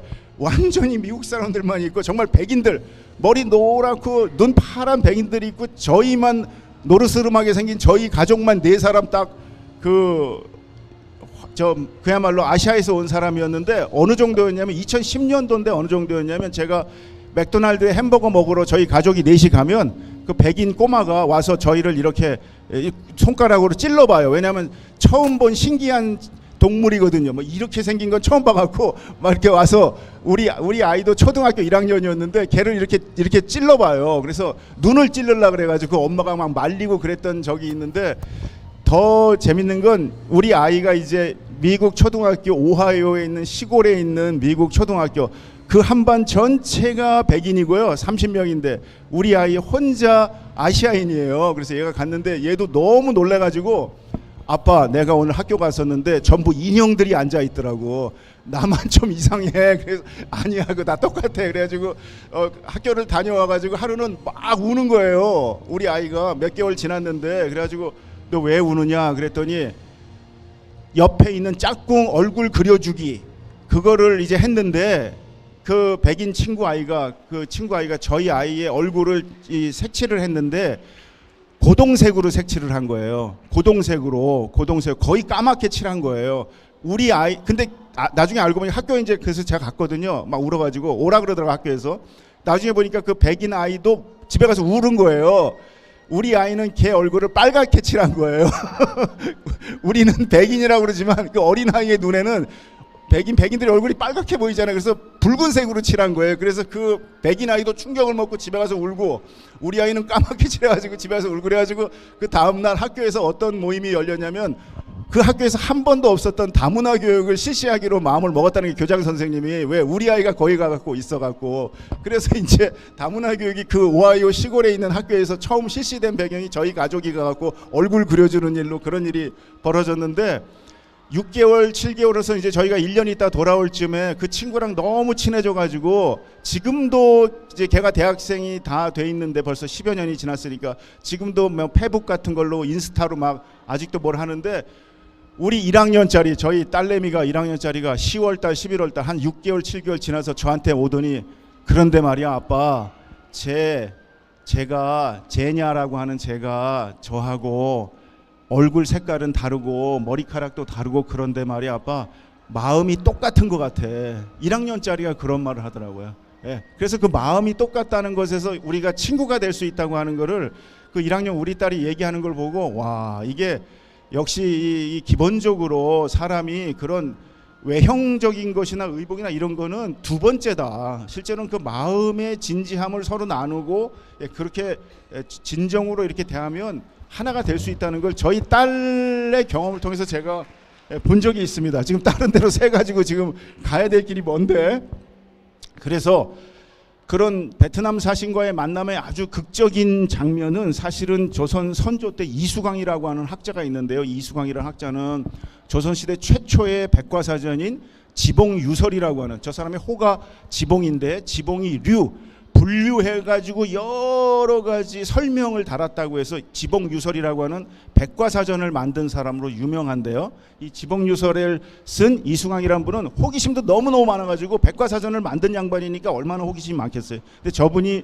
베트남에 갔을 때 베트남에서 온 풍국관이라고 하는, 뭐 중국말로 써갖고 저 본명을 베트남 말로 뭐라고 읽는지는 제가 잘 모르겠지만, 저 풍국관이라고 하는 사신과 정말 우리 딸이 미국에 가서 그 짧은 시간 안에 이렇게 친구를 만나서 오래 마음의 친구를 얻은 것처럼 둘이, 이수광과 풍국관이 그런 마음의 친구가 되었던 적이 있습니다. 예, 그래서 멀리나 떨어진 저 안개가 자욱하게 낀 이 조선의 이수광이라는 사람은 베트남에 대한 한 번도 가본 적도 없고, 그 상상은 어떻게 된 거냐면 책을 통해서 읽은 건데, 남쪽에 있는 먼 나라의 바닷가에서는 항상 안개가 피어올라서 이렇게 물안개가 피어있는 나라로 그냥 상상하고 있었던 거예요. 그래서 멀리나 떨어진 장기 낀 나라에서, 안개가 낀 나라에서 와서 이 한자를 통해 갖고, 베트남은 한자를 통해서 거듭 번역을 하고, 조선 한국말은 또 한자를 통해서 거듭 번역하고, 중역을 통해 갖고, 이중 번역을 통해 갖고 우리가 이렇게 만나는데,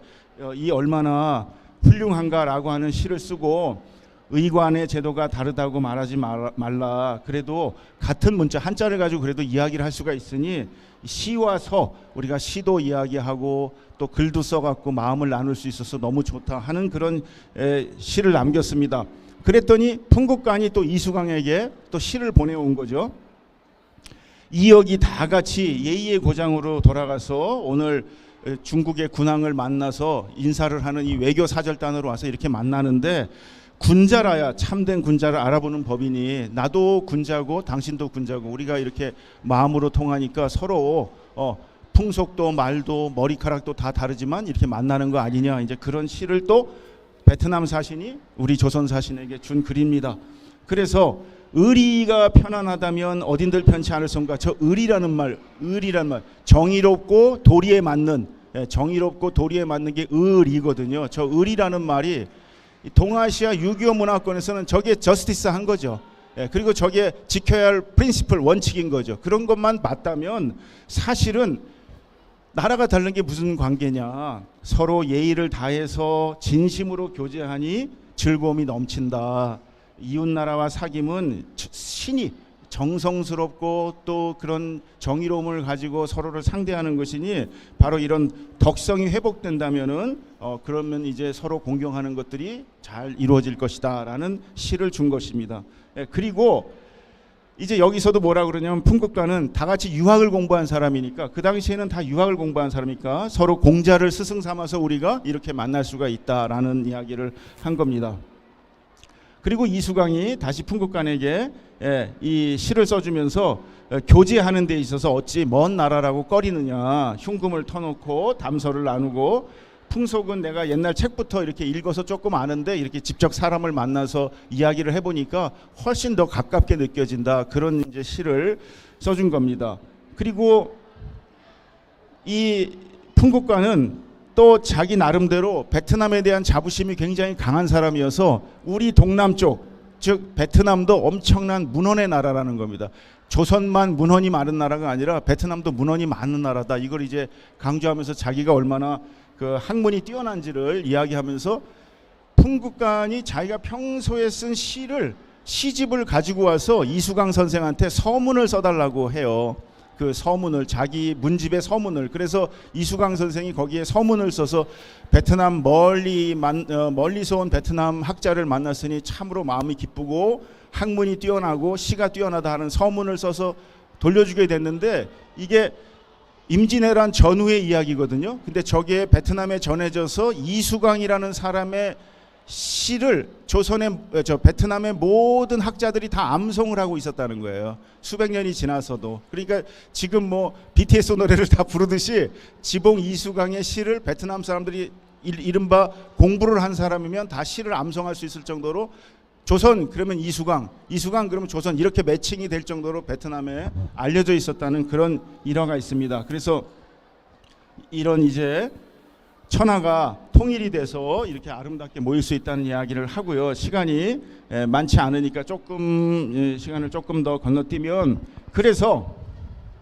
지봉 이수광 선생은 돌아오셔가지고 뭘 하느냐, 안남국 사신과 자기가 문답을 한 후에 그 뭐라 그럴까 감상문 같은 거를 정리하면서, 이분이 백과사전을 만드셨다 그랬잖아요. 백과사전 만든 것처럼 베트남이란 나라가 어떤 나라인가에 대한 정보를 자기가 다시 수집을 해서 말하자면 베트남 위키피디아를 만드신 거예요. 백과사전을 만들어서 그런 걸 남겨놔요. 그러니까 이렇게 조선 사람들이 다 꽉 문을 닫고 무슨 쇄국을 하고 그런 것만은 아니고요. 다 이렇게 외국에 나가서 사람들을 만나면 이 나라가 무슨 나라일까 궁금하잖아요. 그럼 이제 여러 책들을 보고 나름대로 사전을 만들어서 그런 정보들을 공유하고 남겨놓고 그러거든요. 이제 이런 것들을 찾아서 우리가 조선이란 나라는 조선 밖에 있는 나라들과 어떤 식으로 교통하고 어떤 식으로 정보를 수집하고 그걸 어떻게 또 전수를 했는가 하는 것들을 조금 더 연구를 해서 주변국들에 대한 정보를 어떤 식으로 조선이 정리해 갔는가를 조금 연구를 하려고 저도 이제 학교를 옮겨서 연구소에 가서 지금 그런 연구들을 좀 더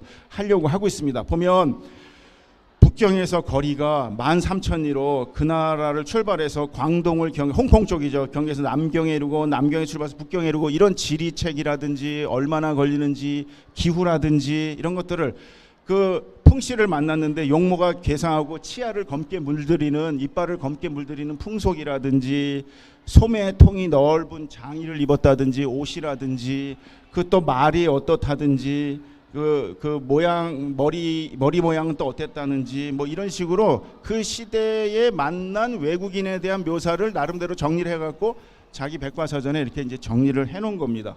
예.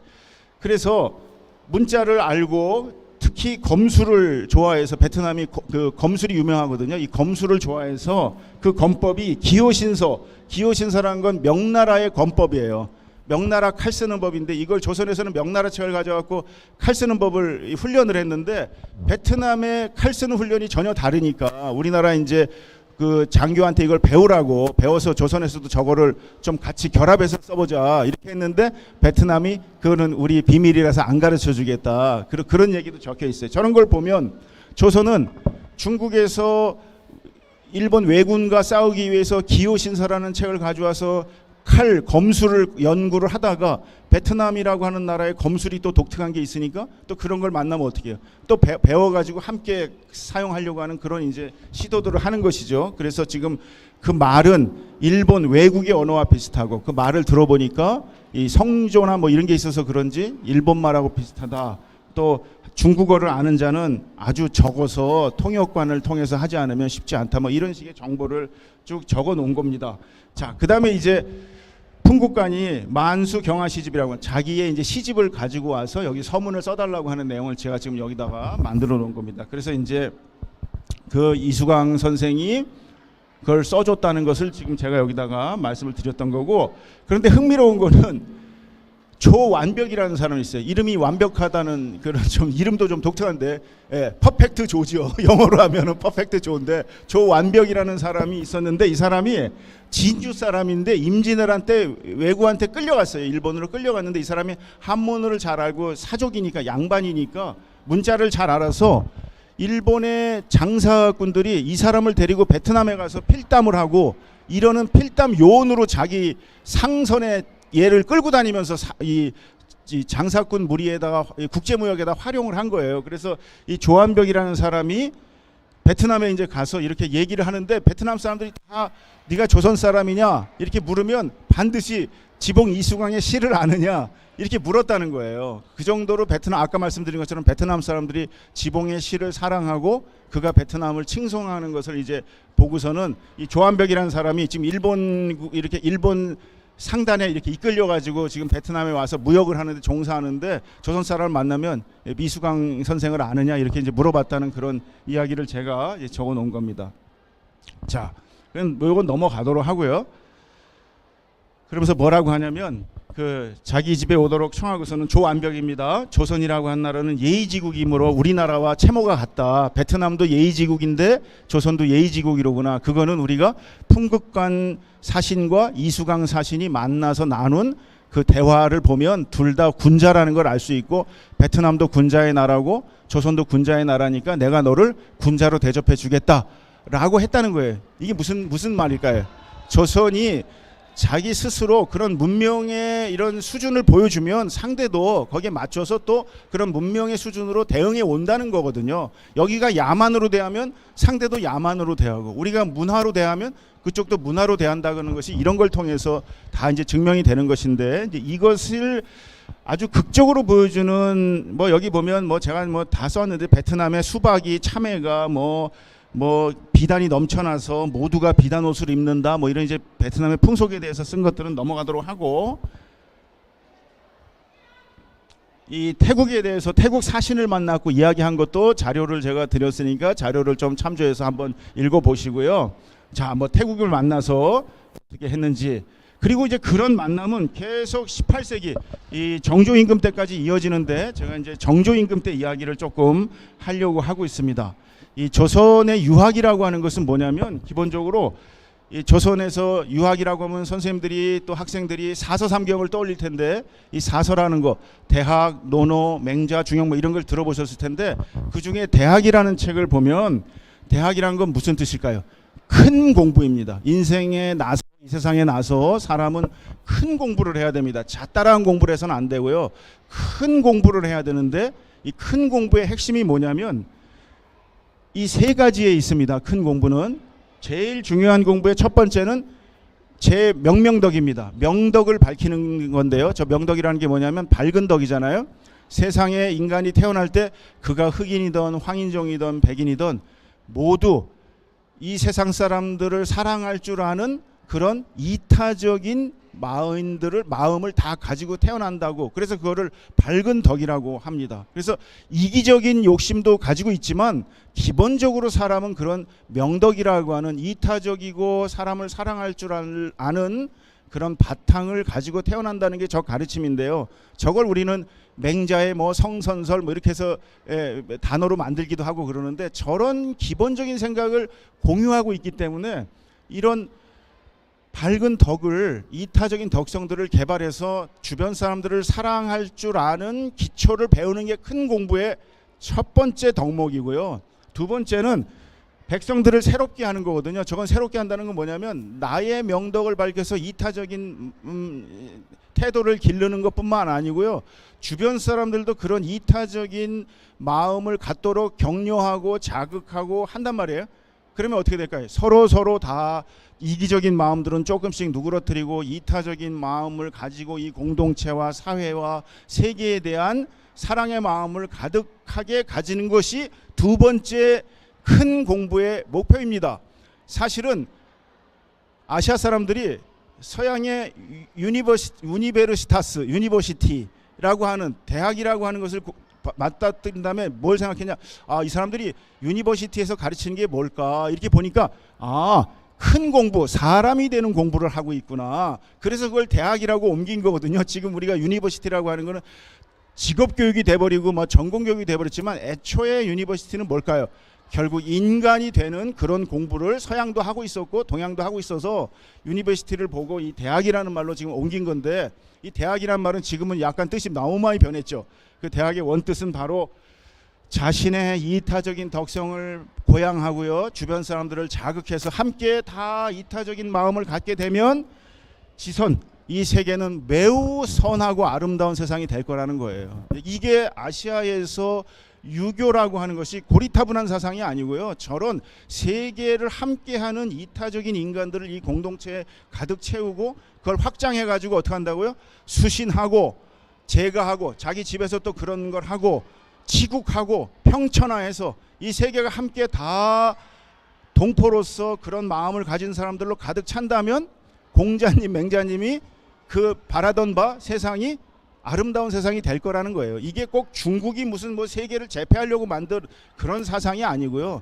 세계의 평화라고 하는 것을 추구하는 그런 가치관을 만들었던 거죠. 그 옛날 중국의 철학자들이 그걸 조선에서 배워서 조선학자들이 저런 것들을 공부하고 저런 마음을 가지고 주변국들과 어떻게 잘 지낼 것인가, 베트남 사람하고 어떻게 잘 지내고 일본 사람하고 어떻게 잘 지내고 이제 이런 것들이 숙제였던 겁니다. 그런데 흥미로운 이제 문제가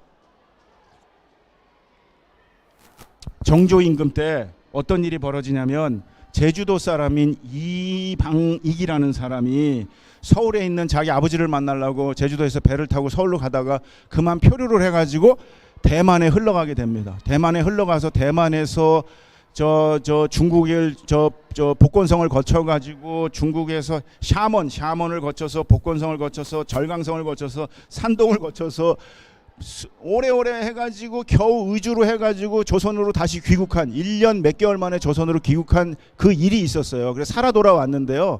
저 사람이 어떻게 중국에 가서 살아왔을까? 라고 하는 걸 정조임금께서 이제 질문한 거예요. 너 어떻게 해서 거기 가서 죽임을 당하지 않고 살아왔느냐라고 했을 때 이방익이 뭐라고 하냐면 제가 배로 샤먼에 중국 샤먼에 이제 대만에서 샤먼으로 이제 가가지고 갔을 때 제일 먼저 한 게 뭐냐면 서원에 가서 학교에 가서 공자, 맹자님 그리고 주자 학자들의 묘에 가서 참배를 하고 제가 조선이라는 나라에서 온 아무개입니다. 이 성인 군자들께서 공부하신 곳에 제가 인사드립니다라고 그 인사를 하자 중국 사람들이 다 뭐라고 했냐? 아, 저 사람은 문명인이로구나. 저 사람은 우리가 하대해서는 안 되겠구나. 저 사람을 문화인으로 높이 평가해야 되겠구나 해서 자기를 높이 평가해주고 자기도 거기에 걸맞는 행동들을 보이면서 조선이 예의지국이라고 하는 동방 예의지국이라는 의리를 아는 나라라는 거를 보여줬기 때문에 자기가 살아온 것 같습니다.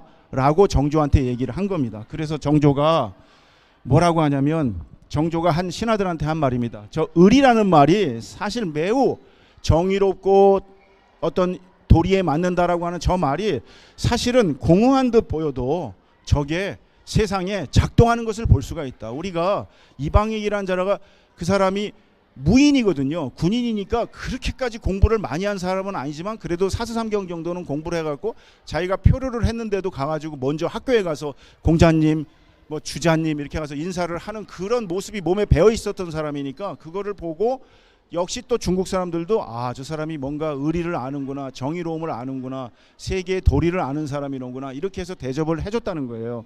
그래서 그곳 사람들도 역시 조선이 의리를 잘 알고 그런 예의지국이라는 걸 알아서 자기를 살려줬다라고 하는 이야기를 한 겁니다. 그런데 사실은 저런 일이 있기 앞서 제주에 사실은 좀 흑역사가 있습니다. 제주도에 오키나와의 왕자들 일행이 제주도를 지나가다가 표류를 해왔는데 제주도 목사가 제주도 도지사가 그 유구 왕자의 보물이 탐나가지고 그걸 죽이고 그 보물을 뺏었다는 이야기, 전설 같은 이야기가 동남아 일대에 흐르고 있었어요. 그래서 어떤 조선시대 어떤 얘기가 있냐면 제주 사람들은 오키나와에 표류를 하거나 대만에 표류를 하거나 베트남에 표류를 하면 자기가 제주 사람이라고 하면 죽임을 당할까봐 강진 사람이라거나 또는 해남 사람이라거나 이렇게 했다는 사실인지 아닌지 어쨌든 그런 이야기들이 번져 나가고 있었어요. 그런 이야기들에 대해서 이 정조임금께서 그래서 신하들한테 이방익을 보거라. 이방익 같은 사람이 가서 대접을 받는 건 우리가 문명인으로서 그런 행동을 했기 때문에 대접을 받는 건데 우리가 표류해 오는 사람들을 막 죽이고 물건을 뺏고 이런 식으로 야만적으로 대한다면은 그게 말이나 되겠느냐. 그러면 그 사람들이 우리를 어떻게 대접하겠느냐. 그래서 앞으로 표류해 오는 사람들을 매우 예의 있고 잘 후하게 대접을 해가지고 본국으로 돌려보내는 일을 체계적으로 정비를 해라. 이제 이런 명령을 내려서 지금 박지원의 열하일기도 보면 그런 정조임금의 뜻을 받아서 어떻게 표류해 온 사람들을 그렇게 죽이지 말고 잘 대접할 것인가. 이게 진정한 문명인이라고 하는 이야기를 쓰게 됩니다. 그러면서 여기다 뭐라고 쓰냐. 만약 정말 이 말이 참말이라면 제주 목사의 죄악은 비록 거리에다가 시신을 진열한다 해도 남음이 있을 거다. 이게 사형에 처해도 마땅한 놈이다. 이제 이런 식의 표현을 썼고, 김여라는 그 학자가 있습니다. 이 사람도 그 남인계 아주 그 훌륭한 문장가인데요. 예, 저분도 제주 목사 이란이라는 사람이 만약에 그런 일을 했다면 재물을 탐내서 사람을 죽였죠. 이웃나라의 교제라고 하는 그런 걸 그르친 것이죠. 임금을 속이고 윗사람을 속인 것이죠. 이런 문제를 일으키는 사람은 절대 형벌을 받아야 된다. 이런 놈들이 있어서는 안 된다. 조선이 해외 사람들이 지금 막 죽다 살다 겨우 표류해 왔는데 그거를 죽이고 물건을 빼앗다니 이럴 수는 없다. 앞으로는 절대로 그렇게 해서는 안 된다. 앞으로 유구국가 이런 일들뿐만 아니라 일본도 그렇고 중국도 그렇고 다 해야 된다. 그래서 이후에 정조는 제주에 표류하는 어떤 외국인도 반드시 조사를 한 다음에는 아주 후하게 대접해야 된다. 그래서 내가 인간적으로 먼저 대접을 해줘야 그도 그 나라에서도 우리를 인간적으로 대접할 것이라고 하는 그 원칙을 천명을 하고, 이것이야말로 조선이 동방예의지국의 어떤 증표가 될 것이다 라고 해서 정조가 그 이후에 정책을 세운 것들을 볼 수 있습니다. 그래서 한 번은 1798년에 산동에서 표류한 사람들이 황해도 쪽으로 표류를 해왔는데 선원들 가운데 70, 80대 노인들이 있었어요. 이 노인들의 건강 상태가 좋지 않았던 거죠. 표류를 해와서 굶고 막 힘들게 표류를 해와서. 그래서 이 70대 80대 노인들이 본국으로 송환을 할 때 이 사람들을 직접 호송을 해가지고 북경까지 직접 데려다 주려고 하는 특별 명령을 내리기도 해요. 그 정도로 조선이라는 나라가 노인이라는 것을 얼마나 잘 후하게 대접을 하고, 그 사람이 타국의 사람이든 조선 사람이든 그 어른을 대접하는 조선의 문화가 얼마나 대단한지를 직접 중국에 보여줘야 된다. 그래가지고 이제 중국의 그 노인을 호송해서 북경까지 중국 황제 앞에다까지 그 노인을 데려다 주려고 했더니 중국 외무부에서 예조죠. 이제 중국 예부인데요. 아니 뭐 그렇게까지 오버할 필요는 없고 그냥 국경선에서 넘겨주면 돼. 그냥 뭐 그렇게까지 할 필요 없어. 그런데 이제 정조께서는 굳이 그거를 그 황제 앞에다가 그 노인들을 모셔다 드리고 조선이 어떤 나라인지, 얼마나 예의범절이 훌륭한지, 인간의 도리를 다하는 나라인지를 보여주라고 했었는데 그만 가시다가 노인네가 돌아가셨어요. 그래가지고 큰일이 난 거예요. 그래서 그거를 설명하는 내용들이 굉장히 자세하게 나와요. 이 조선이 얼마나 노인을 극진히 모시고 표류민을 얼마나 극진히 모셨는데 이런 사고가 났는지를 정리해서 그걸 외교부에다 보고하는 내용이 지금 문서에 남아 있는데, 그런 걸 보면 이 정조라는 사람이 주변국들의 표류민들을 어떻게 대접하려고 했는지 그런 것들을 잘 보여줍니다. 그래서 일본에 표류한 조선 사람들도 일본에서 충분히 그렇게 잘 대접해 주기를 기대하고, 또 일본 사람은 조선에 오면 또 조선에서 부산 동네에 그 외관이라고 있잖아요. 거기서 잘 대접을 해가지고 다시 일본으로 보내주는 그런 상호 설린 관계가 만들어졌다는 것을 말씀드릴 수가 있습니다. 그래서 지금 시간이 다 됐기 때문에 자료만 말씀을 드리고, 1788년 제주에 표류한 중국인들, 또 제주 사람으로서 일본에 표류한 사람들, 이런 사람들을 상호 여러 나라들이 어떻게 서로 설린하면서 그 사람들을 충분히 대접했는지 말씀을 제가 드리려고 하고 있고, 그 다음에 이제 이 1790년에 제주에 오키나와 사람들이 표류를 해왔는데 오키나와 말을 조선 초에는 할 줄 아는 사람들이 조선에 있었어요. 그 오키나와 말을. 그런데 이게 정조 임금 때 가서는 오키나와 말을 할 수 있는 사람이 이제 없어지자 정조가 어떻게 하냐면, 그런 사람들을 충분히 자기 고향으로 돌려보내주려면 오키나와 말을 배워야 된다. 그래서 역관을 선발을 해가지고 북경에 보내서 오키나와 사신한테 1년 동안 오키나와 말을 배워서 그 사람을 제주도에 배치하는 정책까지 펼쳐요. 그런 일종의 외교에서 충분히 조선이 그런 정성을 보여야 오키나와도 우리한테, 유구도 우리한테 그런 정성을 보일 것이고, 우리가 그런 걸 하면 그쪽도 문명이라면 우리한테 그렇게 해올 것이다. 그러니까 우리가 먼저 이런 제도들을 만들어서 해야 된다. 이제 그러면서 이 오키나와 쪽의 사람들을 더 정리해가지고 옷이라든지 배라든지 이런 거를 이제 정리한 걸 보여드리는 거고, 정조가 그 얘기를 이제 한 거를 제가 말씀드리고, 1797년에 동네에 아란타, 저 네덜란드의 동인도 회사의 상선이 이제 표류를 해가지고 이 사람이 지금 나가사키로 가다가 부산에 온 것이죠. 그런데 이 사람하고 말이 안 통하니까 이 외국인하고도 말이 통할 수 있으려면 어떻게 해야 되느냐? 이는 배워야 되잖아요. 이제 이런 것들을 어떻게 제도를 만들 것인가? 그래야지 우리가 앞으로 여러 세계에서 여러 사람들이 막 조선에 표류해 오기도 하고 통교를 하자고 오기도 하고 그럴 텐데 여기에 대해서 어떻게 준비할 것인가라고 하는 것을 정조가 나름대로 이렇게 저렇게 이제 구상을 하게 됩니다. 제가 오늘 강의를 후루룩 지금 3, 40분 만에 막 달려와가지고 조금 정신이 없는데 정리를 하자면 기본적으로 조선 사람들의 마음속에는 전 세계 사람들이 다 그런 이타적이고 호혜하고 상호 협동할 수 있는 그런 명덕이라고 하는 것이 다 양반이든 상놈이든 평민이든 또 흑인이든 백인이든 황인이든 전부 그런 것과 관계없이 다 가지고 있으리라는 그런 기대, 희망, 그런 생각들을 가지고 전 세계 사람들을 어떻게 함께 서로 이렇게 환대하면서 잘 지낼 것인가를 모색하고 있었던 문화가 있는 나라다라는 것을 생각하시면서 조선이 그랬었는데 지금 한국은 조선시대를 비할 바 없이 엄청나게 큰 나라가 되었고 세계 경제 대국이 되었고 문화 강국이 되었는데 지금 조선시대보다 못해서야 되겠습니까? 세계에서 몰려오는 수많은 사람들을 어떻게 잘 환대하고 또 그들과 함께 잘 더불어서 잘 살 수 있는, 함께 어울려 살 수 있는 그런 문화를 한국이 어떻게 만들 것인가, 이런 것들을 생각하면서 미래에 서로 함께 살아가는 그런 모습을 만들어가는 그런 어떤 시간, 또 그런 것들을 생각해보는 어떤 기회, 이런 것들이 되었으면 하는 바람입니다. 이것으로 제 강의를 마치겠습니다. 고맙습니다.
네, 안녕하세요.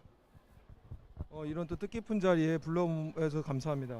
저는 인천대학교 경제학과에 근무하고 있고요.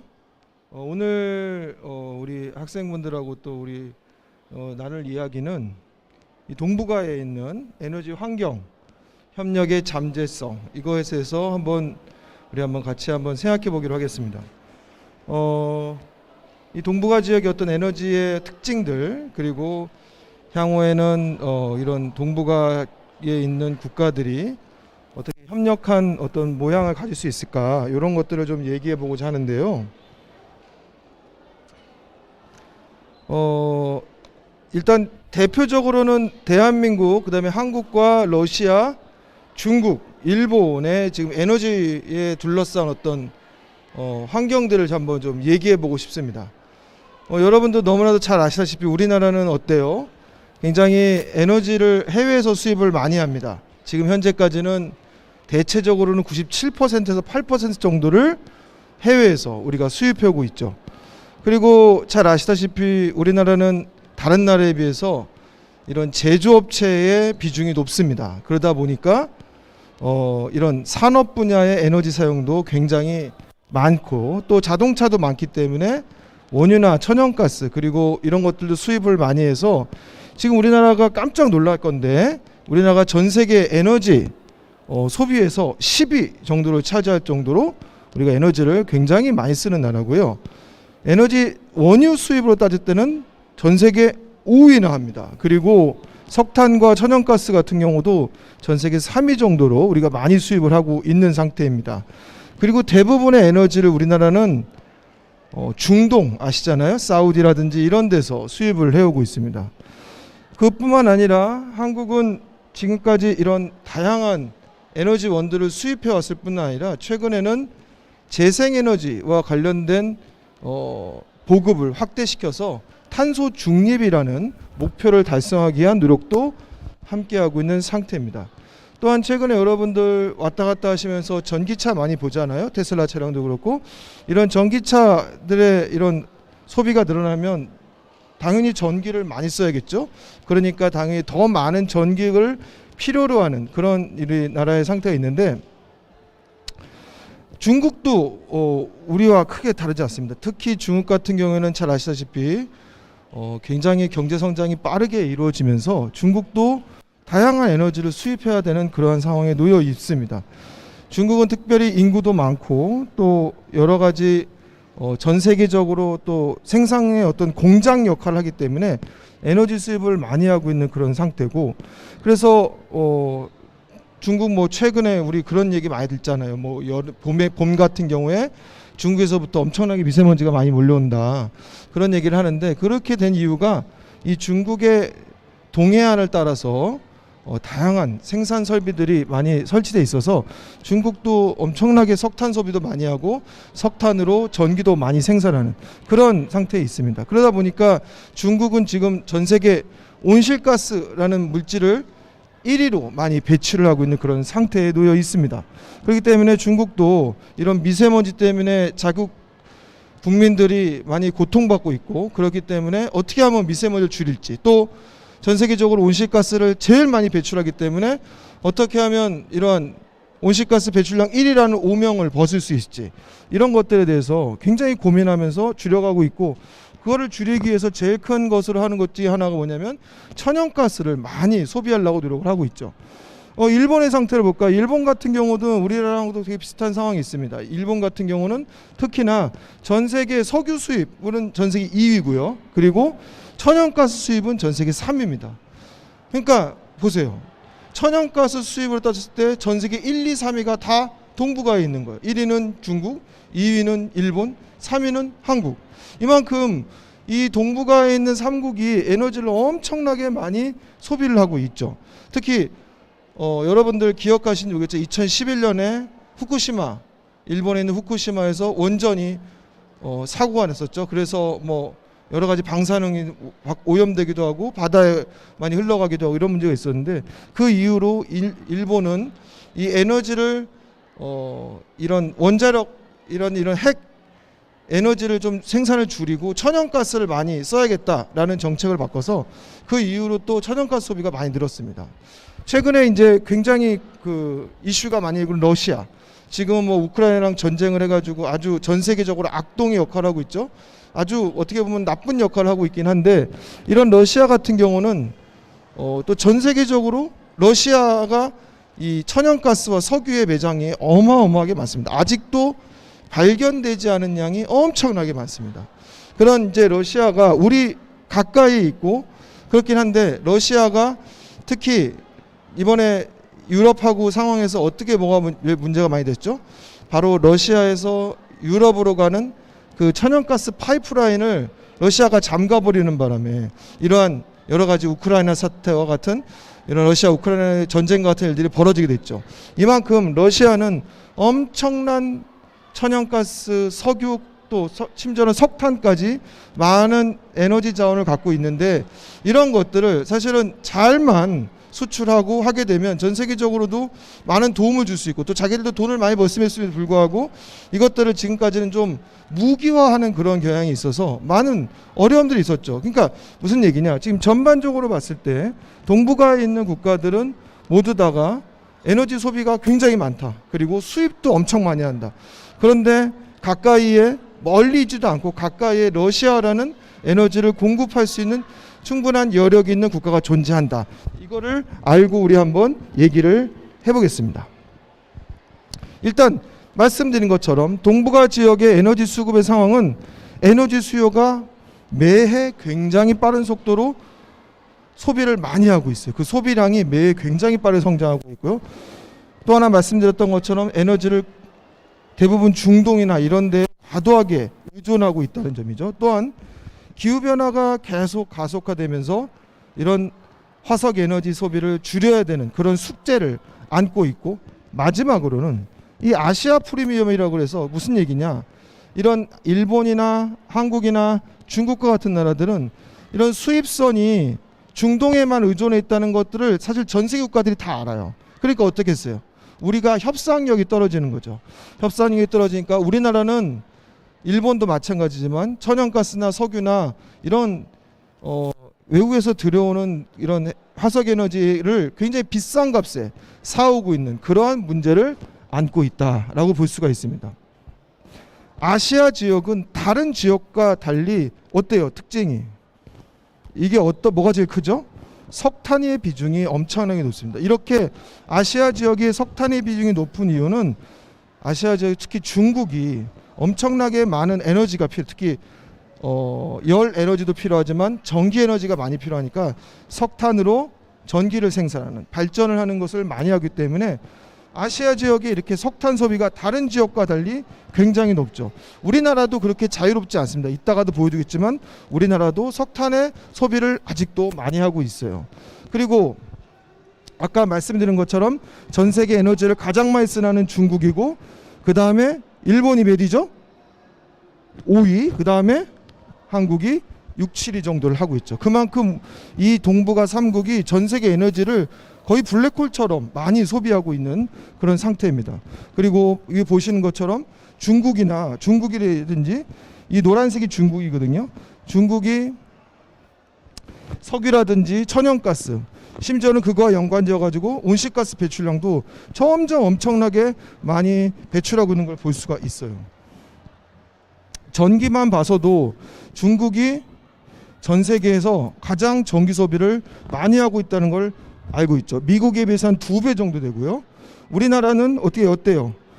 아직 뭐 중국에 비해서는 많다고 할 수 없지만 우리가 인구 규모로 봤을 때는 우리가 굉장히 전기를 많이 쓰고 있다는 걸 알 수 있어요.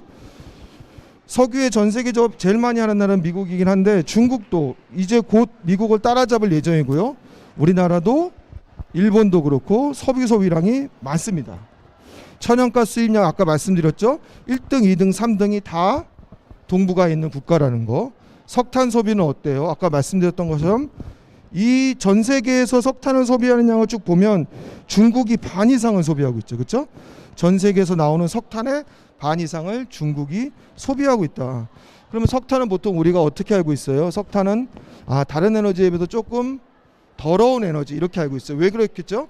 석탄에서 엄청나게 많은 미세먼지 그리고 온실가스가 가장 많이 배출되는 그런 에너지가 석탄이기 때문에 이런 석탄으로 어떤 전기를 만들고 하는 것들은 사실 되게 어떻게 보면 우리의 건강이나 이런 것들 생각, 또 기후변화의 문제 봤을 때 웬만하면 석탄으로 생산하는 전기는 하지 않도록 그렇게 노력해야 되는 게 우리의 나름대로의 목표인 거예요. 그렇다면 석탄을 이용한 사용을 줄이고 전기 생산을 줄이고 그를 대신할 수 있는 재생에너지, 특히 태양광이라든지 풍력이라든지 이런 것들을 더 많이 쓸 수 있도록 하고 석탄보다는 조금 덜 더러운 에너지, 그게 천연가스거든요. 그러니까 천연가스의 소비를 늘리는 방향으로 우리가 에너지를 바꿔가야 되는 것이죠. 한국을 보면 어때요? 이 파란색이 소위 얘기하는 잘 사는 국가들에 모아놓은 OECD라는 국가 있죠. 그 OECD 국가들의 평균이에요. 그 평균에 비해서 빨간색으로 나타난 우리나라, 이게 빨간색이 우리나라거든요. 자, 우리나라랑 어떤 차이가 있죠? 보면 OECD 평균보다 석탄을 굉장히 많이 소비하고 있죠. 그렇죠? 또 원자력도 어때요? 원자력도 평균보다 더 많이 소비를 하고 있어요. 그런데 우리가 부족한 건 뭐죠? 천연가스는 평균보다 좀 덜 쓰고 있고 신재생에너지도 아주 많이 부족하다는 걸 알 수 있어요. 신재생에너지는 아까 말씀드렸던 것처럼 태양광이라든지 풍력 이런 것들을 얘기하는데 그런 부분들은 우리나라가 OECD 아주 나름대로 선진국이라고 하는 그런 나라들이 평균에 비해서 많이 부족하다는 걸 알 수 있습니다. 그러면 이제 우리가 어떤 결론을 내릴 수가 있죠? 우리가 이런 다른 잘 사는 나라를 비교했을 때 우리가 좀 지나치다라고 생각되는 거는 뭐죠? 석탄의 소비를 줄이고 원자력의 소비도 줄이면서 그 대신에 천연가스 소비는 좀 늘리고 아주 많은 신재생 에너지를 늘리려는 노력을 해야 되는구나 라는 거를 우리가 이를 통해 알 수가 있죠. 물론 OECD라고 다 잘하는 것들은 아니에요. 하지만 최소한 다른 선진국들이 노력하는 정도는 우리가 해야지. 우리도 얼마 전에 작년만에 우리가 선진국이라고 처음으로 칭호를 받았죠. 그런 것처럼 우리도 이런 선진국의 지위에 걸맞는 그런 에너지를 사용하는 형태로 우리의 에너지 패턴이 바뀌어야 된다는 것들을 알 수가 있죠. 일본 같은 경우는 아까도 얘기했지만 2011년도에 후쿠시마 원전 사태가 일어났다고 했잖아요. 그 이후로 어떻게 됐을까요? 원자력의 비중이 이만큼이었는데 이만큼으로 줄어들었어요. 그러면서 뭐가 늘었죠? 천연가스 비중이 늘어나는 그런 모습. 그리고 결과적으로 석탄도 늘어났어요. 그러니까 일본도 어떤 일이 벌어진 거죠? 후쿠시마 원자력 발전소가 사고가 나니까 석탄의 소비량도 늘리고 또 천연가스 소비량 늘리는 그런 굉장히 기후변화의 문제 입장에서 봤을 때는 굉장히 기후변화에 걸맞지 않은 그런 방식으로 에너지를 구조를 바꿔갔단 말이죠. 중국은 어때요? 중국은 전체적인 에너지 소비를 보면 뭐가 많아요? 석탄의 비중이 60%예요. 굉장히 높죠. 아직도 중국은 굉장히 많이 석탄에 의존하고 있구나 이걸 알 수 있고요. 그 다음에 석유도 엄청나게 많이 쓰고 있고 천연가스, 원자력, 수력의 비중이 꽤 높죠. 그리고 재밌는 거는 여러분 많이 놀라시겠지만 중국이 전 세계 신재생에너지 태양광이라든지 풍력 관련해서 전 세계 1위예요. 그러니까 중국은 이렇게 더러운 에너지도 많이 쓰지만 재생에너지 관련해서도 가장 열심히 노력하고 있는 나라 중에 하나입니다. 그러니까 우리가 중국을 함부로 욕할 수는 없어요. 왜? 중국도 이렇게 노력을 하고 있어요. 비록 석탄을 많이 쓰고 있긴 하지만 재생에너지 관련해서는 전 세계 1위예요. 가장 많은 태양광 발전을 하고 있고 풍력 발전을 하고 있습니다. 그래서 우리나라와 지금 북한의 지금 관계도 한번 얘기해 볼게요. 지금 최근에 남북한 관계가 많이 안 좋죠. 서로 막 미사일 쏘고 서로 막 이렇게 좋지가 않지만 일단 에너지 관련해서 우리가 한번 비교해 보면 우리가 이 파란색이 우리나라고 빨간색이 우리나라 지금 2020년을 기준으로 했을 때 어떨까요?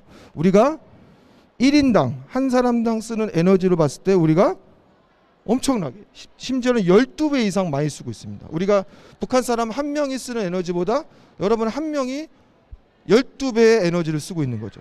그런데 이거를 어떤 가치를 갖고 다시 한번 계산해 본 거. 이거는 요 내용을 가치를 갖고 한번 계산. 이거는 뭐냐면 1억 원이라는 생산을 하기 위해 들어간 에너지. 조금 어려운 얘기긴 할 수 있겠는데 우리가 같은 에너지를 넣고도 더 많은 돈을 만약에 우리가 벌 수 있다는 거는 개념을 한번 생각해 봅시다. 그렇다면 그런 의미로 봤을 때 이 빨간색으로 나타나는 것은 어떤 거예요? 이건 북한의 이야기고 파란색으로 나타나는 건 우리나라 얘기인데 그 얘기는 뭐냐면 같은 예를 들면 100만 원이라는 돈을 어떤 벌기 위해서 우리나라는 요만큼의 에너지가 필요한데 북한은 이만큼의 에너지가 필요하다는 거. 그건 무슨 얘기죠? 같은 양만큼의 만약에 생산을 한다든가 또는 아니면 어떤 자동차를 하나 만드는데 우리나라는 북한의 반 정도의 에너지만 들어가면 자동차 한 대를 생산할 수 있는데 북한은 우리보다 2배의 에너지를 써야지 자동차 한 대를 생산할 수 있던 그런 얘기예요. 그러면 무슨 얘기예요? 우리나라가 훨씬 더 북한보다는 개인적으로 봤을 때는 에너지를 많이 쓰고 있지만 우리가 돈으로 따졌을 때는 우리가 북한보다 훨씬 더 에너지가 효율이 높구나라는 것을 알 수 있겠죠. 그렇죠? 그리고 남북한의 에너지 믹스를 한번 보면 어때요? 남한 같은 경우는 아까 말씀드린 게 석탄의 비중이 높고 또 석유도 많이 쓰고요. 또 원자력의 비중도 꽤 높고 그다음에 LNG도 있고 이렇게 돼 있는데 북한은 너무 심플해요. 어떻게 나와 있죠? 석탄 아니면 수력 발전소예요. 북한은 2개밖에 없어요. 나머지는 사실은 큰 의미가 없어요. 석탄 발전 아니면 수력 발전이에요. 그런데 어때요? 수력 발전이라는 것은 뭐에 의해서 결정될까요? 비가 얼마나 많이 오냐에 결정되겠죠. 그렇죠? 근데 어느 해 갑자기 비가 안 왔어요. 그럼 어떻게 됐어요? 북한은 전기의 반을 없이 사는 거예요. 그리고 만약에 석탄 같은 경우는 어떻겠어요? 석탄을 대부분 중국에서 수입해 오는데 만약에 중국하고 관계가 안 좋아져 가지고 석탄을 만약에 우리가 북한이 수입을 못한다. 그러면 북한은 수력 발전으로만 해야 되는 거예요. 그만큼 북한 같은 경우에는 에너지 구조가 너무 단순하기 때문에 굉장히 위험한 상태에 놓여 있는 것이죠. 발전 설비를 봐도 남한과 북한의 차이는 극명하게 나타나죠. 그렇죠? 남한은 어때요? 화력이라든지 원자력이라든지 이렇게 골고루 나눠져 있는데 북한은 수력과 화력으로 2개가 딱 나눠져 있는 그런 상태입니다. 남북 간의 온실가스는 그럼 얼마나 배출하나? 라고 한번 따져봤어요. 에너지랑 비슷해요. 남한 같은 경우에는 북한에 비해서 최대 얼마나?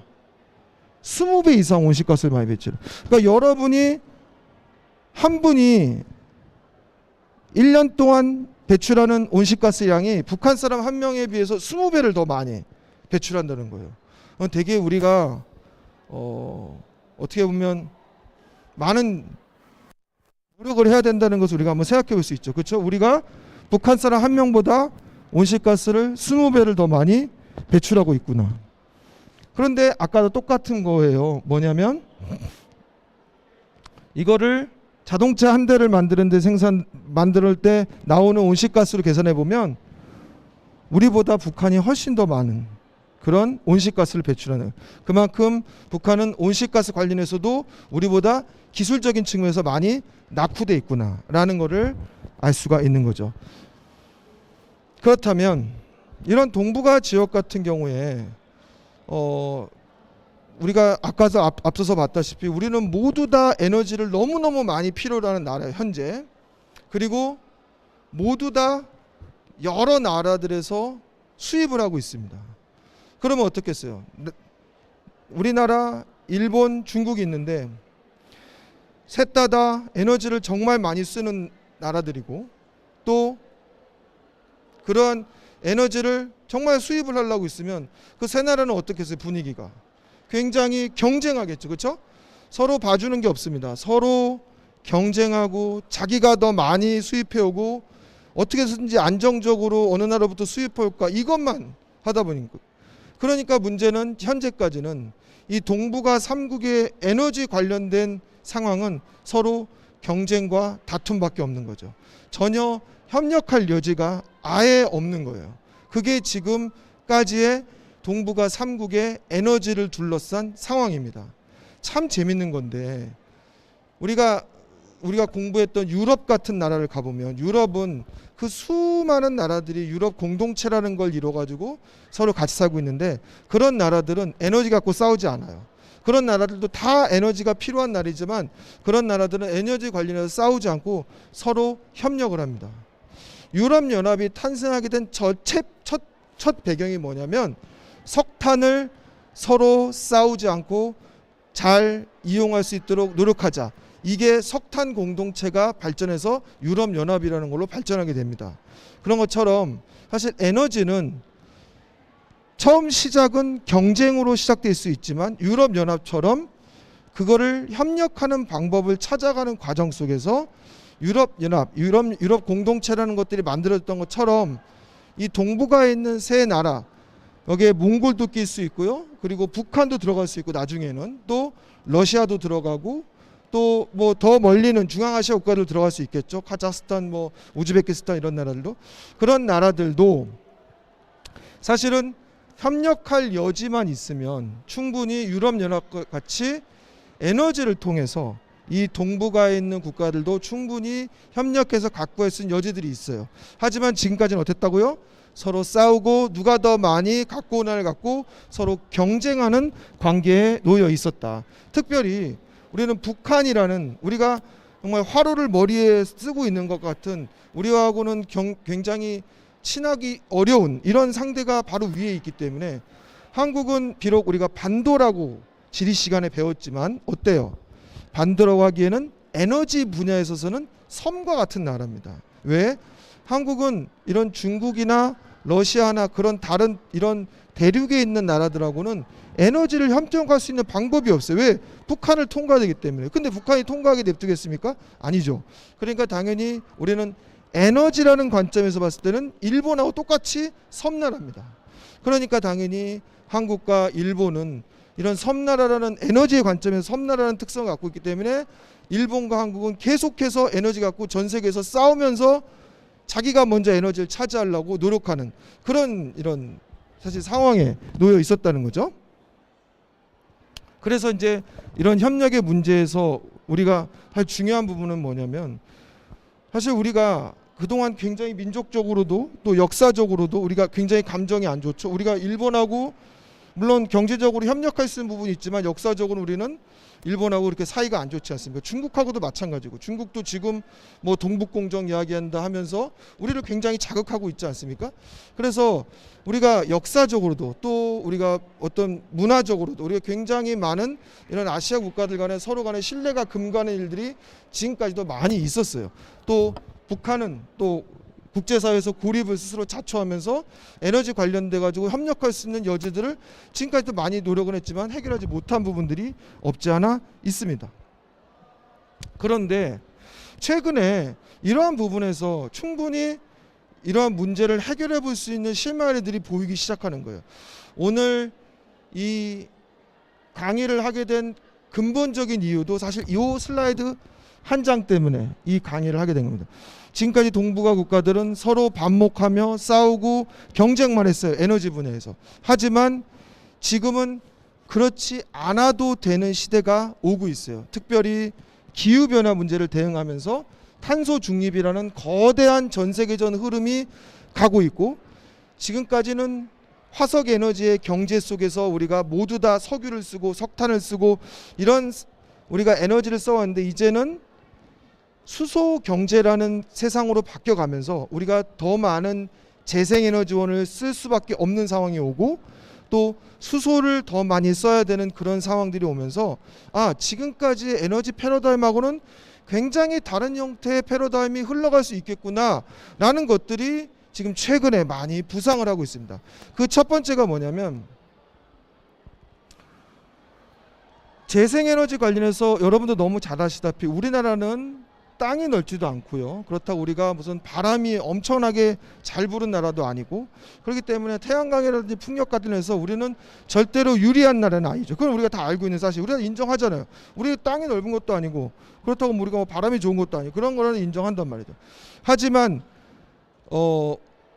아주 가까운 나라에 이러한 땅도 넓고 바람도 좋은 나라가 있다면 근데 단 조건이 뭐죠? 그런 나라로부터 안정적으로 전기를 우리가 갖고 올 수만 있다면, 그렇다면 우리가 재생에너지가 부족한 부분은 충분히 해결할 수 있는 여지가 있죠. 그런데 그러한 부분에서 우리랑 충분히 협력하겠다고 손을 흔드는 나라들이 있어요. 그런 나라들이 바로 중앙아시아에 있는 나라들입니다. 카자흐스탄, 우즈베키스탄, 몽골, 이런 나라들이 넓은 땅덩어리와 또 좋은 그러한 자연적인 어떤 능력들을, 역량들을 갖고 있는 것들을 이용해서 우리나라에게 자기들이 생산한 재생에너지를 우리나라에게 팔겠다라고 이야기하는 나라들이 생겨나기 시작한 거예요. 근데 문제는 뭐죠? 그러면 교수님, 그러한 전기를 우리나라까지 갖고 오면 제가 물리 시간이라든지 화학 시간에 배운 바에 따르면 전기는 오면서 다 손실이 생기지 않습니까? 그 먼 거리를 전기로 갖고 오면 그만큼 손실을 하면 그건 아무 소용이 없잖아요 라고 반문할 수 있겠죠. 그건 당연한 거예요. 하지만 최근에 개발된 기술들은 그러한 손실들이 발생하지 않고 먼 거리도 이동할 수 있는 그런 기술들이 지금 많이 개발이 되고 있습니다. 그러한 것들이 그냥 꿈의 이야기가 아니라 중국에서 그러한 실증 사업이 끝나고 상용화까지 다 마쳤습니다. 우리나라도 그러니까 그런 나라들과 멀리 있지만 그런 먼 거리도 전기로 수송할 수 있는 그런 전기를 수송할 수 있는 그런 기술들을 충분히 도입하게 된다면 그런 나라들과 협력을 해서 재생에너지로 만들어진 전기를 사올 수 있는 여지가 생긴 거죠. 또 하나는 뭘까요?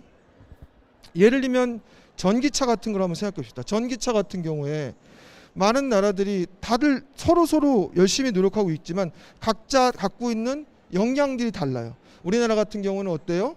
우리 같은 경우는 배터리 같은 것들을 잘 만드는 그런 나라죠.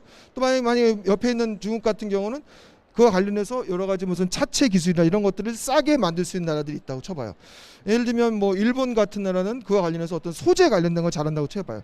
그렇다면 이런 전기차와 관련된 분야 같은 경우에는 세계에 있는 동북아에 있는 국가들이 서로 싸우지 않고 잘 밸류체인을 가치 사슬을 만들어서 협력할 수 있는 여지를 찾을 수 있는 부분들이 있습니다. 그게 태양광 분야일 수도 있고요. 태양광 모듈을 만드는 분야일 수도 있고 또는 풍력 관련해서 풍력 블레이드와 그다음에 뭐 여러 가지 풍력 관련된 다른 설비들을 만드는데 다른 나라들과 협력해서 만들 수 있는 여지들이 존재하는 거죠. 그래서 더 이상 이젠 외국에 나가서 화석 에너지를 더 안정적으로 더 얼마나 싸게 사올까를 위해서 싸우기보다는 이제는 무엇을 할 수 있느냐? 새로운 수소의 사회, 수소 경제, 그 다음에 재생에너지와 관련된 것들이 더 많이 생산이 되면서 더 이상 외국 가가지고 에너지를 사올 필요가 있는 게 아니라 내 땅에서 그리고 가까운 나라에서 만들어지는 재생에너지를 사오고 그것들을 또 전송해주고 또 그것들이 또 가능해질 수 있는 여러 가지 설비들을 이러한 동북아에 있는 국가들이 서로 노력해서 함께 만들고 이런 것들이 가능해질 수 있는 세상이 왔다는 거죠. 그렇게 되면 지금까지 물론 앞으로도 경쟁이 없다는 건 아니에요. 앞으로도 경쟁은 하겠죠. 이런 분야들뿐만 아니라 화석에너지 관련해서도 꾸준히 경쟁을 하겠지만 이제는 경쟁을 하면서도 또한 뭘 할 수 있겠습니까? 협력도 할 수 있는 세상이 점점 다가오고 있다. 뭐 때문에? 기후변화와 관련해서 탄소 중립이라는 거대한 세계적 흐름, 그 다음에 수소와 관련된 수소 경제라는 거대한 흐름이 이 글로벌 사회를 지금도 계속 끌고 가고 있지 않습니까? 이러한 사상 속에서는 에너지가 동북아 지역에서는 경쟁도 가능하지만 또한 협력의 씨앗도 같이 제공하고 있다. 이렇게 말씀드릴 수가 있겠습니다. 뭐 이와 관련해서는 다른 분야들은 우리가 또 한번 생각해 볼 수 있고 최근에 또 러시아와 우크라이나 간의 전쟁으로 인해 가지고 여러 가지 에너지 시장들이 매일 눈만 뜨면 또 바뀌고 또 우리가 정말 예측할 수 없는 그런 상황들이 벌어지고 있지만 하지만 한 가지는 분명한 걸 말씀드릴게요.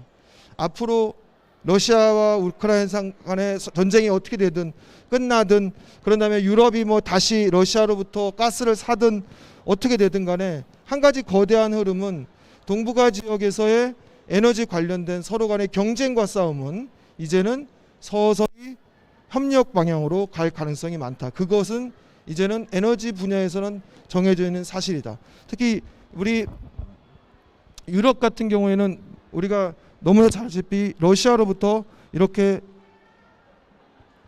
천연가스 파이프라인을 통해 가지고 지금까지 계속 그 가스를 공급받았거든요. 그런데 이번에 러시아와 요 우크라이나 사이에 전쟁이 나면서 여기 여기 가스 파이프라인이 끊겼죠.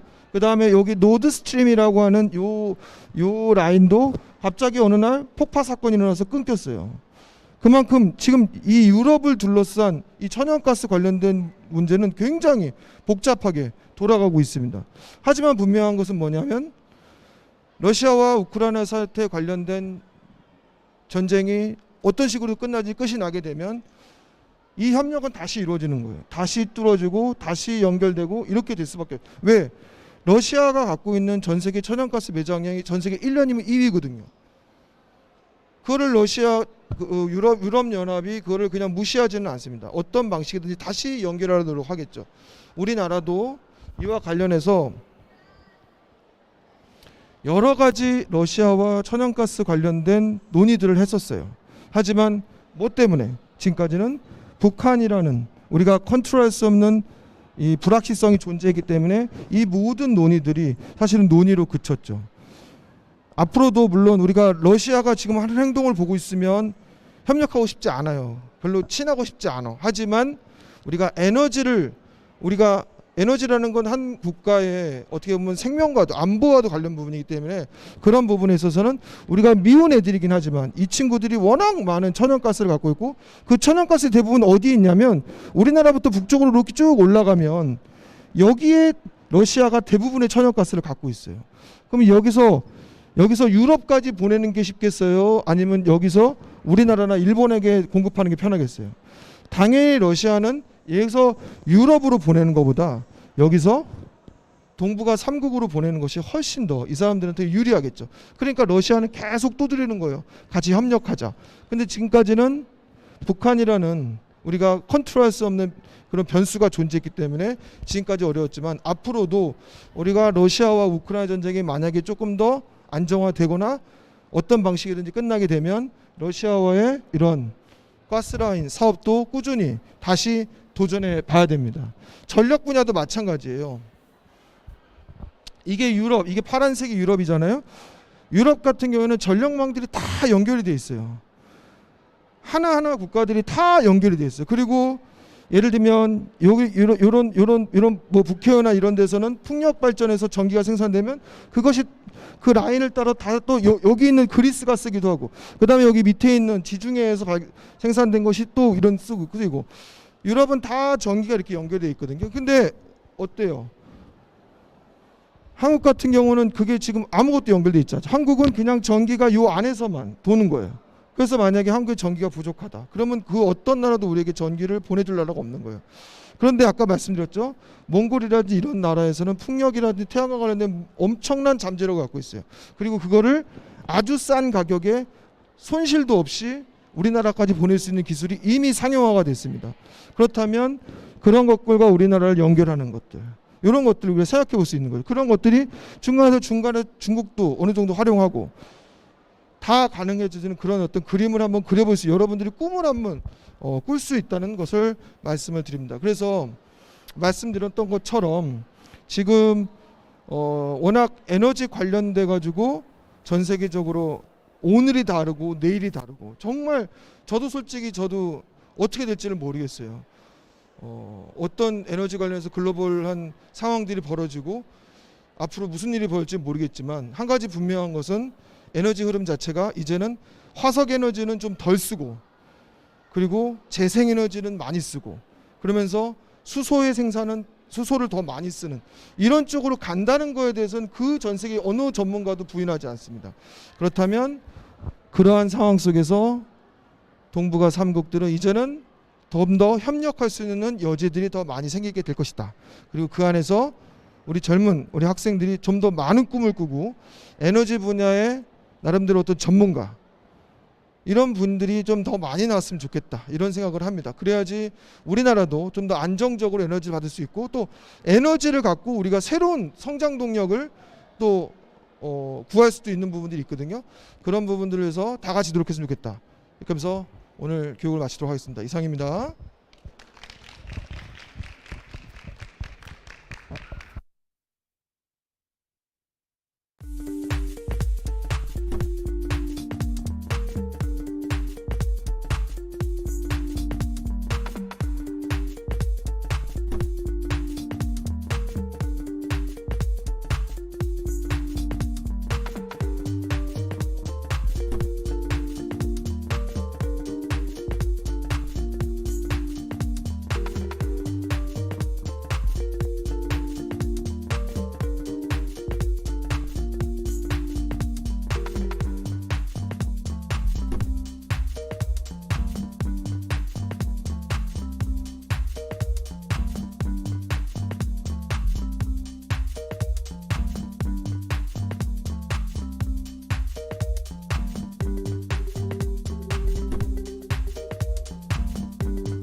곧 강의 시작하겠습니다. 안녕하세요. 반갑습니다.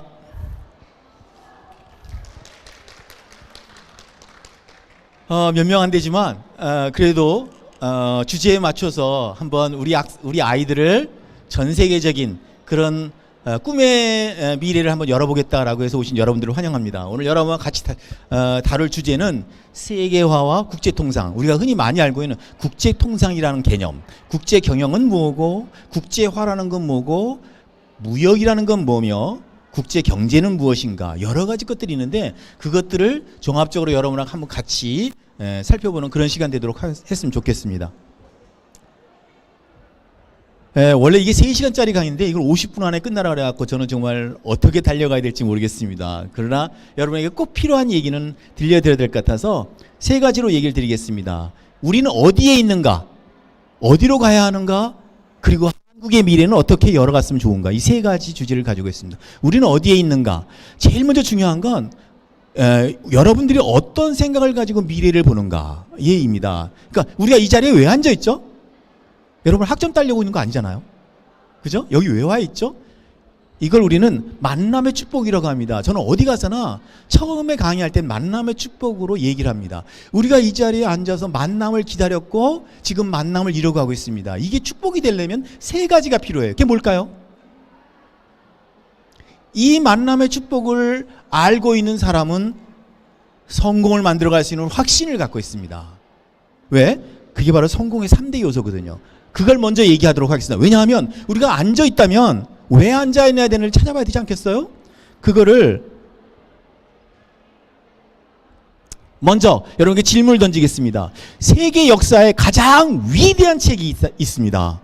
이 책이 발간되기 전까지는 세계 모든 문명은 동양에서 시작해서 동양이 세계 문명을 이끌어갔습니다. 여러분 4대 문명의 발상지가 어디죠? 인도, 중국, 메소포타미아, 이집트.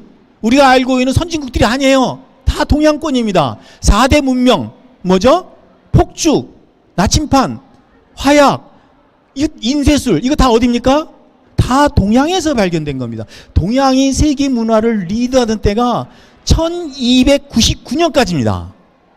이 책이 나오면서 우리는 선진화 이꼬르 서구화라고들 얘기합니다. 맞습니까? 왜 그랬을까요? 바로 이 책이 세계 역사를 가른 책입니다. 이 책은 이렇게 시작합니다. 1269년 내 나이 이제 15살. 여러분 아들 이제 막 대학 갈 아이죠? 고등학생입니다. 난 이제 비로소 아버지를 처음 만났어. 아버지는 내가 태어나기도 전에 삼촌과 함께 해외로 돈 벌러 나가셨기 때문이야. 불행히도 그 사이에 어머니가 돌아가셨지. 그래서 아들은 사기꾼으로 컸습니다. 이태리 골목에서 놀러 오는 사람들 주머니 픽포켓해갖고 그거 갖고 먹고 살다가 감옥에 갇혔어요. 그 감옥에 어느 날 아버지가 찾아와갖고 내가 네 아버지라고 했어요. 그 아들이 얼마나 깜짝 놀랐겠습니까? 아니 내가 아버지가 있었어? 근데 이 아들이 그 다음에 15살인데 2년 뒤에 그 감옥을 나와서 아버지하고 머나먼 길을 갑니다. 머나먼 길을 가서 그 아들이 갔다 온 여행기를 쓰는데 이 여행기가 미국의 역사, 유럽의 역사를 흔들어 놨습니다. 세계사를 바꿨어요. 무슨 책일까요? 여러분 이름 다 들어봤어요. 이름은 다 들어봤어요. 근데 이 책을 몰라. 마시예요, 마시.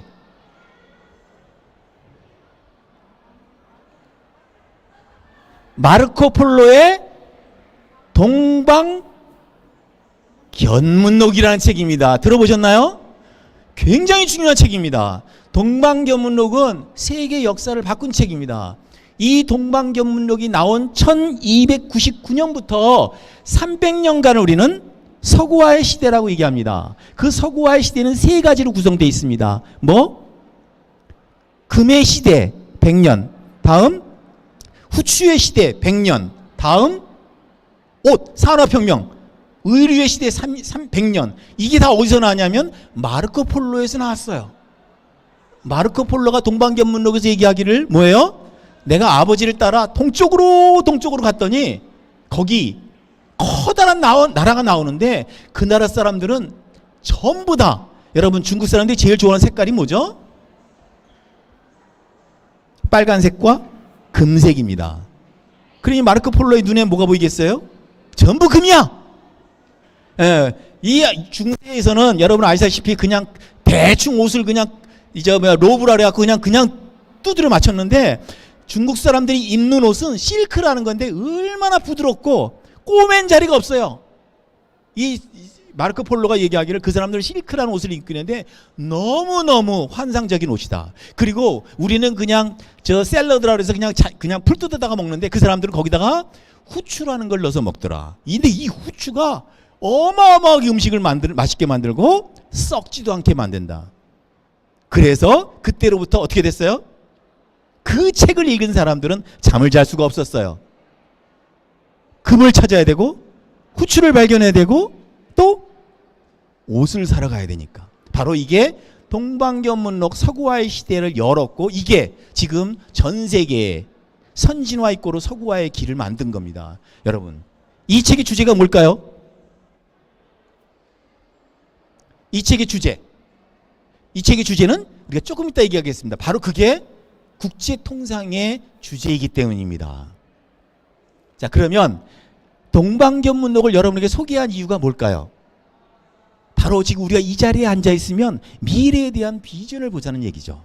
그 비전이 뭘까요? 톨스토이는 이렇게 말했습니다. 톨스토이의 첫 번째 수필집에서 톨스토이는 이 세 가지 질문에 대답하는 사람은 이 세상 가장 행복한 사람이다.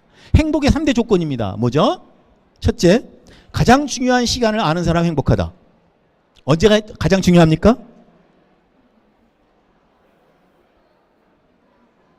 내가 태어난 날? 내가 결혼한 날?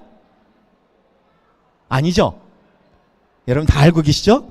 지금 이 순간입니다. 그런데 말은 지금 이 순간이라고 하지만 수많은 사람들이 지금 이 순간을 머리로만 알고 마음으로 못 느껴요.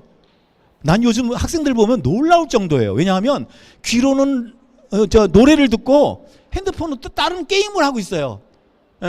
공부도 하고 여러 가지를 멀티태스킹을 해. 어떻게 그렇게 할 수가 있을까? 그 학생에게는 지금 가장 중요한 게 뭔지 모르겠어요. 그죠? 그 학생이 카카오톡을 수업 시간에 두드린다는 거는 가장 중요한 일이 지금 카카오톡이에요. 그게 잘못된 거죠. 경제학은 선택의 학문이라고 합니다. 사회과학은 선택의 과학이에요. 그걸 우린 기회의 비용이라고 합니다. 우리는 여러 가지를 할 수 있어요. 근데 내가 지금 이 자리에 와 있다는 건 뭡니까? 내가 나가서 가만히 있어서 돈을 벌든지 알바를 해서 아니면 가서 여가선용을 할 수도 있는데 내가 이 자리에 있다는 것은 그 모든 걸 포기하고 이 자리에 앉은 겁니다. 여러분은 이 자리에 앉아있는 가장 중요한 기회의 비용은 바로 미래를 열기 위해서 왔습니다. 미래를 여는 게 만남의 축복의 순간입니다. 여러분 길바닥에서 잠깐 만난 인연이 그 사람과 한두 마디 때문에 인생이 바뀐 사람들이 있습니다. 여러분 몇 년 전에 우리 신문에 많이 나오는 얘기인데 미국의 유명한 축제장에서 한 호텔 보이가 앞에서 벨보이가 그날도 비가 막 억수로 쏟아지는데 두 노인네가 들어와 갖고 호텔 좀 자고 가게 해달라고 얘기를 했어요. 근데 그쪽에 축제가 열려 갖고 잘 데가 없어. 다 이미 예약이 다 끝나 갖고. 그래서 할아버지 도저히 안 되겠습니다 그랬더니 그 할아버지가 나갔다 다시 들어온 거예요. 30분 있다가 아무리 그 근처에 봐도 다 없다. 어디 잘 데가 없냐. 이 벨보이가 자기가 자고 있는 호텔 꼭대기에 조그만 방이 있습니다. 그 방에서 재워줬습니다. 그리고 자기가 먹는 아침을 갖다 줬어요. 그리고 정말 극진하게 그날 밤 그분을 모셨죠. 그로부터 3년 뒤에 이 할아버지가 어느 날 돌아가셨다는 얘기와 동시에 중요한 유언장을 하나 받습니다. 자기가 가진 모든 재산을 통틀어서 호텔 체인을 전 세계적으로 만들어라. 메리엇이라는 호텔을 혹시 들어보셨나 모르겠습니다. 바로 그 메리엇 호텔을 만든 사람이 이 사람입니다. 호텔 벨보이에서 어느 날 어마어마한 유산을 물려받아서 그걸로 전 세계 호텔 체인을 만들었어요. 여러분 부다페스트 호텔이라는 영화 혹시 보셨는지 모르겠습니다. 똑같죠? 벨보이였던 사람이 정말 최선을 다해서 자기 일에 몰두했을 때 늘 그 젊은 친구의 마음에 뭐였죠? 내가 최선을 다하면 미래는 열린다는 겁니다. 여러분 그게 제일 중요하지 않습니까? 그래서 우리가 지금 이 순간이 가장 중요하다면 두 번째 대답이 반드시 나와야 돼요. 언제예요? 인생의 가장 중요한 시간이 지금 이 순간이라면 내가 지금 하고 있는 일이 가장 중요합니다. 여러분 집에서 저녁 때 무엇을 먹을까 생각할 필요 없어요. 우리 아들 어디 보낼까 생각할 필요 없어요. 정말 중요한 건 뭐예요? 지금 내가 어떻게 내 미래를 열고 내 아들의 미래를 열 것인가에 초점을 맞추세요. 몰입하면 시간이 열립니다. 저는 가장 강조하는 말이 there is a will, there is a way. 여러분 마음이 있는 곳에 길은 열리게 돼 있고 미래가 열리게 돼 있습니다. 이게 인간만이 갖고 있는 장점이에요. 여러분 세상 모든 건 살아있는 건 변합니다. 그죠? 살아있다는 건 변한다는 거예요. 그런데 개가 변하는 것과 사람이 변하는 것 차이를 알 수 있어요? 개는 변화의 방향을 결정짓지 못합니다. 개가 어느 날 오늘부터 나 이제 다이어트 할게. 그런 거 봤어요? 예, 고양이가 오늘부터 나 이제 좋은 자리에서만 자기 좀 해줘라. 나 앉아. 데모하는 거 봤어요? 사람만이 내 미래의 방향을 정합니다. 그러므로 그 미래의 방향을 결정하는 지금 이 순간, 화양연화라고 하죠. 인생의 가장 소중한 시간입니다. 여러분 인생의 가장 소중한 시간에 와 있습니다. 그러면 그 인생의 가장 소중한 사람의 시간에 무엇을 해야 할까요? 무엇을 해야 될까요? 가장 소중한 사건이 뭘까요? 여러분 많은 사람들이 여러분 운동장에서 막 학생들이 뛰고 있습니다. 누가 1등 할까요? 가장 빨리 달리는 사람? 아니에요. 생각해 보세요. 목표 지점은 저쪽인데 이쪽을 향해 죽으라고 달려가면 1등 돼요, 안 돼요? 우리나라의 많은 교육들이, 고등교육들이 그런 방향으로 정해져 있어요.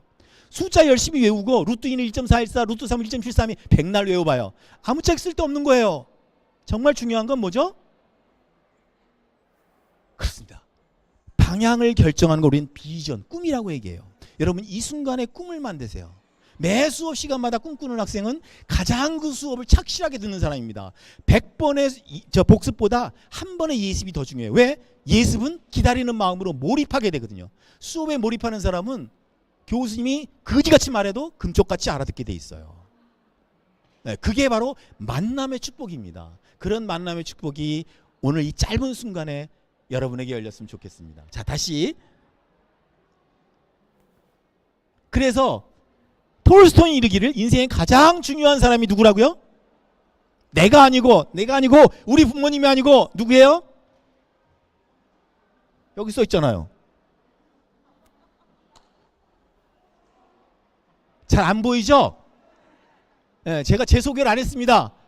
여기까지 오느라고. 전 인하대학교 국제통상학과에 있는 최용록 교수라고 합니다. 예, 공자님이 얘기하시기를 최용록 교수가 인생에서 가장 중요하다고 얘기를 했어요. 예수님도 그랬고 부처님도 그랬습니다. 인생에 가장 중요한 사람이 누구라고요? 왜? 공자가 이랬거든요. 산런싱 빼이오워스 세 명이 길을 걸어가면 그 중에 반드시 나는 스승을 발견한다. 공자가 어떤 사람입니까? 네, 세계 4대 성인이고 동양 문화를 이끌어낸 가장 중요한 사람입니다. 근데 그 사람은 늘 세 명만 있으면 나는 스승을 발견한다. 왜? 그 사람을 통해서 내 인생의 미래가 바꾼다. 예수님이 죽기 직전에 뭐라 그랬습니까? 내가 이제부터 너희를 종이라 부르지 않고 친구라고 부르겠다. 왜? 너희들을 통해서 우리의 미래가 열리기 때문이다. 예수님의 말씀입니다. 그래서 우리는 꿈을 꿀 수 있도록 만들어주는 사람, 그 사람을 만나러 왔습니다. 여러분 그런 사람이 됐으면 좋겠어요. 제가. 네, 그러면 제가 여러분 같이 꿀 꿈은 뭘까요? 그거는 시간을 어떻게 흔적을 만드는가입니다. 여러분들 얼마 남지 않았어요. 요새 수시 많이 얘기하죠? 네, 대학에 들어가도 요새는 학생들이 부모님 손 붙잡고 교수 연구실 찾아오는 사람들도 많아요. 요새 그런 시대에 살고 있습니다. 그런데 정말 중요한 건 시간의 흔적을 만들 수 있고 내가 내 이력서를 만들어 갈 수 있어야 됩니다. 시간은 두 가지로 얘기합니다. 라틴어로. 카이로스의 시간을 가는 사람이 있어요. 크로노스의 시간을 가는 사람이 있어요. 크로노스의 시간은 주어진 24시간, 누구에게나 통용되는 단순한 시간입니다. 크로노스의 시간은 그래서 누구에게나 사람이 아닌 거에도 있어요. 예, 너 이 방학 동안에 뭐 했니? 빈둥빈둥 놀았어요. 크로노스의 시간을 가졌어요. 그죠? 카이로스의 시간은 카이로스는 케이오스와 반대되는 시간입니다. 혼동된 게 아니라 내 마음대로 내 인생을 만들어가는 겁니다. 의미 있는 시간이에요. 의미 있는 시간. 방학 동안에 뭐 했니? 이번에 운전면허증 땄습니다. 교수님이 말씀하셔서 저 항공권만 갖고 중국에 배낭여행 다녀왔습니다. 여러분, 교환학생 유학 이거 아무 책 쓸 데 없습니다. 자기가 몸으로 부딪힌 배낭여행처럼 중요한 게 없어요. 왜? 그건 시간의 흔적이 넘쳐 흐르거든요. 어느 기관에 취업을 하든 어느 기관에 면접을 하든 자기 경험에서 우러나는 소리를 이길 힘은 없습니다. 확신은 가장 중요한 답이거든요. 그런 답을 만들어갈 수 있는 카이로스의 시간을 만들었으면 좋겠습니다. 그래서 여러분, 모든 학생에게 바라기는 세계화란 뭐다? 세계화는 꿈입니다.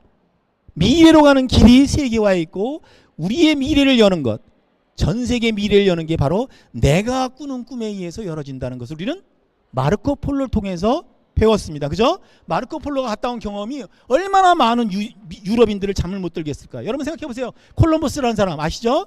미국을 발견한 사람입니다. 신대륙을 발견한 사람이에요. 그 사람은 왜 죽음을 무릅쓰고 미국까지 갔을까요? 다들 그랬거든요. 그때만 해도. 지구는 내용 반듯해서 타고 나가다가 어느 시간 지나가면 떨어져 죽어. 그런데 콜럼버스는 죽기를 각오하고 넘어갔어요. 심지어는 그 배를 타고 가던 많은 사람들이 나 혹시 이대로 가다가 떨어져 죽는 거 아니야? 라고 맨날 물어봤습니다. 콜럼버스한테. 그럼 콜럼버스 뭐라 했어요?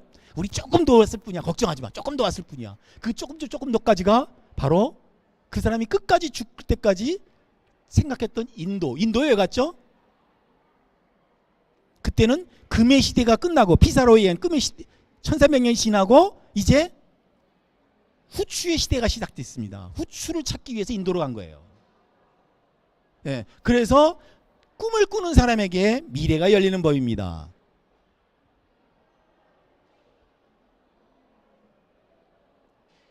다시 동방연문으로 간다면, 그래서 동방연문록의 주제가 뭐라고요? 여러분, 한마디로 말하면 뭐합니까? 그 책은 내용이 너무 엉성해요. 그래서 내용 알고 있는 사람은 없어요. 그런데 제목은 다 알잖아요. 왜? 제목이 바로 그 책 자체가 내용이 상관없이 얼마나 많은 젊은이들을 동방으로 보내는지 모릅니다. 동방에는 사람을 통째로 잡아먹는 사라생이라는 지금의 터키가 있었어요. 그래서 그리 갈 수도 없는데 죽음을 무릅쓰고 가야 되는 이유가 있어요. 왜? 거기만 갔다 오면 떼부자가 되니까. 바로 떼부자가 되는 게 주제입니다. 동방견문록의 주제는 간단해요. 뭐라고? 세계로 가면 황금이 보인다. 다시 뭐라고요? 세계로 가면 황금이 보인다. 우린 이걸 뭐라고 부르냐면 세계화라고 부릅니다. 세계화의 목적, 왜 세계로 가죠? 황금이 보이기 때문이에요. 알겠습니까? 간단합니다. 자, 그래서 이 책의 주제인 세계로 가면 황금이 보인다라는 것을 보다 구체적으로 만들어가기 위해서 세 가지로 얘기합니다. 세계로 가면이란 뜻이 뭘까요? 거기에 세 가지가 있습니다. 가장 기본적인 단계는 인천항으로 가든지 인천공항으로 가면 볼 수 있습니다. 여러분 인천공항에 가면 뭐가 보이죠? 가장 흔하게 보이는 게 지금은 모르겠어요. 이 코로나 바이러스 바로 직전에는 인천공항에 가장 흔하게 보는 게 2층만 올라가면 수많은 중국 사람들이 따이공이라고 하죠.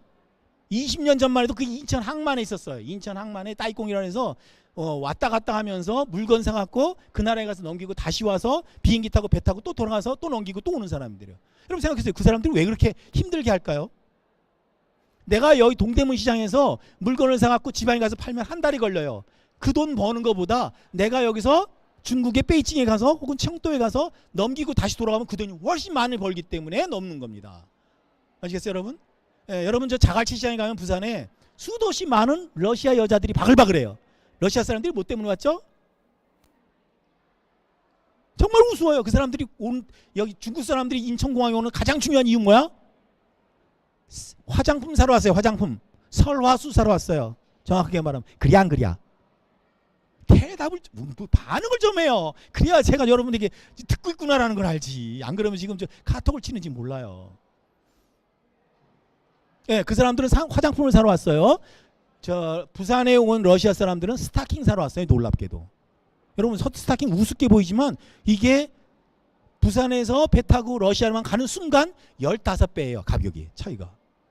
웃을 게 아니죠. 그래서 그 사람들이 그렇게 오는 겁니다. 이게 뭐예요? 이게 세계화의 첫 번째 단계예요. 뭐예요? 국경만 넘으면 떼돈을 번다. 국경만 넘으면 이걸 우리는 뭐라 하냐면 다변화라고 합니다. 다변화의 이유가 뭐죠? 왜 다변화죠? 가격의 차이가 발생되기 때문에. 이걸 우리는 무역이라고 불러요. 무역이론의 시작은 바로 비교 우위론이라고 하는 가격의 차이가 무역을 발생시킨다. 이거를 4년 동안 배우는 게 무역학과입니다. 좀 너무 한심스러워요. 그거 안 가르쳐줘도 애들 가면, 여러분 외국에 들어가면, 여러분 생각해보세요. 여러분이 중국에 들어가자마자 길바닥에서 뭐부터 찾냐 하면 누가 아무도 안 가르쳐줘도 야, 저 너무 싸다. 저거 한국까지 가면 떼돈을 벌걸. 그래 안 그래? 그걸 뭐라고요? 다변화라고 합니다. 그렇게만 돈을 버는 게 아니죠. 두 번째 단계는 중국의 유명한 속단에 귤이 회수를 넘으면 탱자가 된다는 얘기가 있습니다. 즉 그 나라 습성에 조금만 맞춰주기만 하면 떼돈을 벌어요. 초코파이가 그냥 중국에 가서 초코파이 그러면 잘 안 사 먹어. 이건 미국 거네. 그런데 뭐라 그러냐면 허리우펑, 좋은 친구의 떡이다는 뜻이에요. 좋은 친구. 그러니까 좋은 친구 훨씬 더 부드럽잖아요. 그래서 많이 팔리는 겁니다. 즉 그 나라 구미에 맞춰줘라. 제가 그 대만에 가면 제일 좋아하는 게 있습니다. 한국엔 그게 없어서 너무 안타까운 거예요. 대만의 아침 모닝 세트로 가장 유명한 게 있습니다. 뭘까요? 대만 맥도날드에만 있는 아이템. 한국엔 없는 거. 옥수수 죽입니다. 옥수수 수프. 위메이탕이라고 하는데 옥미탕이에요. 옥미탕. 옥미가 옥수수거든요. 옥미탕입니다. 굉장히 구수하면서도 저는 참 좋아해요. 놀랍게도 가격이 지금 거의 한 10년 이상 제가 대만을 드나드는데 해마다, 이번에 코로나 때문에 못 갔지만 10년 동안 한 번도 가격의 차이가 변한 적이 없어요. 항상 3,000원짜리야. 세트로. 맥도날드하고 그 옥매탕하고 너무 맛있어요. 콜라하고 먹는 것보다는 아침에 옥매탕이 탁 좋아요. 왜 한국에 그게 없는지 몰라. 근데 난 거기 가면 딱 마음에 들어. 왜? 중국 사람들은 차가운 물을 안 마셔요. 더 아침부터 차가운 코카콜라 안 좋아해요. 중국 사람들은 따뜻한 걸 좋아하거든. 옥매탕이 딱 맞죠. 그죠? 그 사람들 입맛에 맞춰야죠. 만일에 맥도날드가 인도에 가서 맥도날드 한다고 해보세요. 어떻게 하면 됩니까? 빅맥을 팔아보세요. 맞아 죽어요. 빅맥이 뭐로 만들었어? 소로 만들었죠. 소고기. 소고기는 뭐예요? 대부분의 인도에서 신 중에 신입니다. 그런데 그걸 고기를 먹는다니 되겠습니까? 안 되겠어요? 무슨지 알겠습니까? 그 나라 문화에 접근하도록 바꿔줘라. 그래서 우리 한국의 맥도날드가 뭐가 있어요? 불고기 버거가 있습니다. 다른 나라에 가면 불고기 버거가 없어요. 그죠? 왜?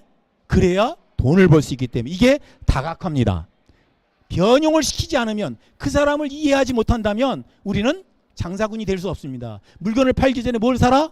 마음을 사라. 이걸 다각화라고 부릅니다. 세 번째가 뭐냐 하면 고도화입니다. 국내외 시장을 통합. 이제 이거는 중국 시장이고 한국 시장이 아니라 우리 시장이 되는 겁니다. 그 순간 본사와 지사의 구분이 없이 하나가 될 수 있도록 모든 전략적 변화, 이걸 우리는 글로벌 로지스틱스라고, 글로벌 서플라이 체인이라고 하는데, 전 세계적인 공급망을 하나의 제품을 만들기 위해서 협업으로 만든다는 거예요. 여러분, 아이폰이 누구 겁니까? 누가 만들었죠? 아이폰이라고 들어보셨어요? 들어는 보셨구나. 누가 만들었어요? 삼성전자? 아니, 삼성전자 갤럭시지. 아이폰 처음 들어봐요? 애플? 아니에요. 거기 끄집지 마세요. 애플은 단 한 대도 상품으로서 자기네가 만들어 본 적이 없어요. 애플은 뭐죠? 애플이 뭐예요? 애플이 어떤 회사입니까? 삼성처럼 제조업체예요? 애플은 제조하지 않았어요. 누가 제조했어요? 제조는 중국에 있는 팍스콘이라는 회사에서 90% 이상을 애플 아이폰을 만듭니다. 그 팍스콘이 자기네 거라고 얘기해요? 아니에요. 그러면 애플은 뭡니까? 바로 지금 말한 고도화의 네트워크 매니징 기업입니다.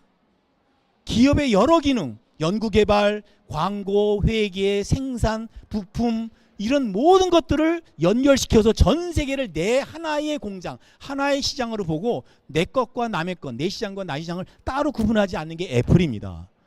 이런 걸 우리는 어셈블러 기업이라고 하고, 이제 제조업체는 전 세계 어디에도 존재하지 않습니다. 삼성전자에서 만드는 건 다 100% 삼성이 만들었나요? 아니죠. 어셈블러예요. 그럼 누가 그걸 만들었을까요? 누군가의 도움이 필요하죠. 누군가의 도움이 필요한 시대에 우리는 살고 있습니다. 이걸 우리는 소프트 이코노미라고 해요. 이 소프트 이코노미의 가장 중요한 건 누가 이들을 연결시켜서 하나의 새로운 미래를 만들어 갈 것인가. 그 이전에 없던 제품. 어느 날 코미디언이 이렇게 물어봤어요. 이경규라는 사람이 왜 라면, 한국 라면 새빨개 해야 돼? 하얀 라면 없을까?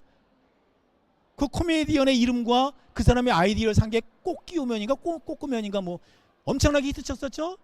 그 물건 갔는데도 차이나타운에 가면 지금도 하얀 짬뽕이 아주 인기리 잘 팔리고 있습니다.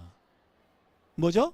이거는 함께 살 수 있는 파트너를 찾는 게 지금 시대의 핵심적인 고리입니다. 그 함께 살 수 있는 고리를 만드는 것이 세계화입니다. 세계화는 다변화, 다각화, 고도화를 하나로 엮어서 미래를 여는 새로운 그러한 국제 통상의 흐름을 우리는 세계화라고 합니다. 세계화를 정확하게 정의하면 이렇게 됩니다. 세계화란 개인이나 기업이 일국의 국경의 한계를 벗어나 뭐라고 그랬죠? 다변화, 현지 문화의 적응을 통하여 뭐라고 그랬죠? 다각화, 그 나라와 우리나라를 하나로 통합해 나가는 뭐라고 했죠? 고도화. 화라는 것은 과정입니다. 국경을 넘어가는 과정, 그 나라를 알아가는 과정, 그 나라와 우리를 하나로 합쳐가는 과정, 이것들을 합쳐서 하나의 묶음으로 세계화라고 합니다. 아시겠어요? 그러면 세계화의 목적이 뭐예요? 황금을 찾는다라 했죠? 금을 얻는 데 있습니다. 그런데 한국 경제는 금을 얻는 데 실패했어요. 세계화는 가장 앞선 나라지만 우리나라는 세계에서 가장 팔푼익처럼 다른 나라에 인심만 팍팍 쓰는 아주 우스운 나라예요. 그게 지금 한국 경제의 현 주소입니다. 한국 경제가 초기에 한국 경제는 어땠냐면 제가 80년대 유학 갔을 때만 해도 미국에서 가장 싼 거 하면 그때만 해도 80년대 중반까지만 해도 가장 싼 거 그럼 뭐예요? 메이드 인 코리아예요. 메이드 인 코리아 하면 가장 싼 거의 대명사였어요. 그래서 저는 창피했어요. 늘. 사람들이 많이 나보고 그래요. 야, 내가 그 현대 포니차 샀더니 2달 만에 망가졌다. 물어내. 그 말 들 때마다 얼마나 가슴이 아팠는지 몰라요. 그런데 오늘날 현대 삼성이 바뀌었어요. 그죠? 왜 바뀌었을까요? 왜 다른 기업은 삼성이나 현대가 못했을까요? 심지어 세 번째는 SK나 LG도 없는 걸 삼성과 현대는 확 바꿨어요. 바로 이 두 마디입니다. 90년대 후반에 이병철과 정주영으로부터 새로 바톤을 이어받은 리더들, 이건희와 지금 누구죠? 정주영 밑에 아들, 큰 아들, 현대자동차 회장 이따 치고 그 두 분이 이렇게 얘기했습니다. 이건희 회장은 자기가 회장 되자마자 뭐라 그랬어요? 여러분 많이 들어봤죠? 가로 안에 뭐가 있습니까? 마누라만 빼고 다 바꿔라. 이게 삼성 정신이었어요. 삼성이 바로 이전에 뭐였냐면 이병철 회장의 핵심은 뭐였어요? 이코노 TV로 규정이 됩니다. 이코노 TV. 세계에서 가장 싸게. 이코노가 싸다는 거거든요. 근데 아들은 뭐예요? 가장 탄탄하고 좋은 제품으로. 그래서 냉장고 무결점주의 그래갖고 그 당시만 해도 문제되면 손만 들어 두 말 안 하고 바꿔줬습니다. 마누라 빼고 다 빼라. 다 바꿔라. 또 뭐라 했어요? 현대자동차는 요새 폰이 만들었더니 다 망했습니다. 인도에서 여러분 가보면 옛날 인도 현대자동차 광고들이 그대로 있어요. 철수했습니다. 캐나다에서 철수했어요. 왜? 가격 가지고 했기 때문에 문제가 됐습니다. 그래서 미국 시장에도 철수할까요? 라고 했을 때 이렇게 얘기했습니다. 바보야. 가격이 문제가 아니라 뭐가 문제예요? 품질이 문제다. 품질로 바꿔라.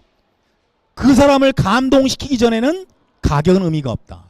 감동 경영을 그때 처음으로 등장했습니다.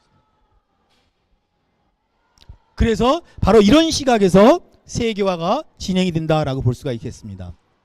자, 여러분 핵심적인 거 국제경영, 국제통상을 알아야죠. 국제경영은 그래서 국경을 넘어서 생산자원을 관리하고 결합하는 사업의 주체가 되는 다국적 기업의 경영관리 활동. 쉽게 말하면 국제경영 기업 활동을 국가 간을 연결시켜서 어느 나라에서 회계를 하고 어느 나라에서 생산을 하는 게 바람직한가, 이런 기업의 이익 극대화를 위한 국가들 간의 조율을 하는 것이 경영이에요. 그렇다면 국제통상은 국가 간의 생산 요소와 생산물의 이동을 지원하고 경제적 협력을 통하여 국가 정책과 세계 경영을 조화 있게 시켜나가는 학문을 우리는 국제통상이라고 합니다. 즉 국제통상이란 무슨 뜻이냐면 경영 전략, 기업 차원도 아니고 국가의 정책도 아니고 국가와 기업을 연결시켜서 한 국가와 다른 나라와 협업을 만들어가는 과정을 국제통상이라고 합니다. 그 중에서 국가 간의 것들만 중심으로 하는 걸 우리는 FTA, 많이 들어봤죠? 무역과 관련된 분야라고 하고, 나머지 기업들 차원에서 이루어지는 것을 해외 투자라고 얘기를 합니다. 이 해외 투자는 기업 경영에서는 다루지 않습니다. 그래서 해외 투자론부터 시작해서 FTA까지 포괄하는 모든 국가 간 활동부터 기업 간 활동까지 협업이 들어가는 것, 국가 간 협업이 들어가는 걸 다 국제통상이라고 정의를 내립니다. 국제통상 왜 해요? 바로 황금이 보이기 때문에. 황금이 어떻게 보여요? 다른 나라가 갖고 있지 않은 것들을 우리는 갖고 있어요.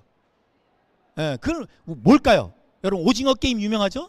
오징어 게임 왜 사람들이 그렇게 환상적이었을까요? 여러분, 왜 오징어 게임이 미국 사람한테 그렇게 인기가 좋았을까요? 한번 생각해 보신 적 있나요? K 컨텐츠의 비밀이 뭘까요? K 팝송, K 노래, K 드라마. 뭐가 문제일까요? K 컨텐츠의 핵심은 저는 이모션이라고 생각합니다. 이모션.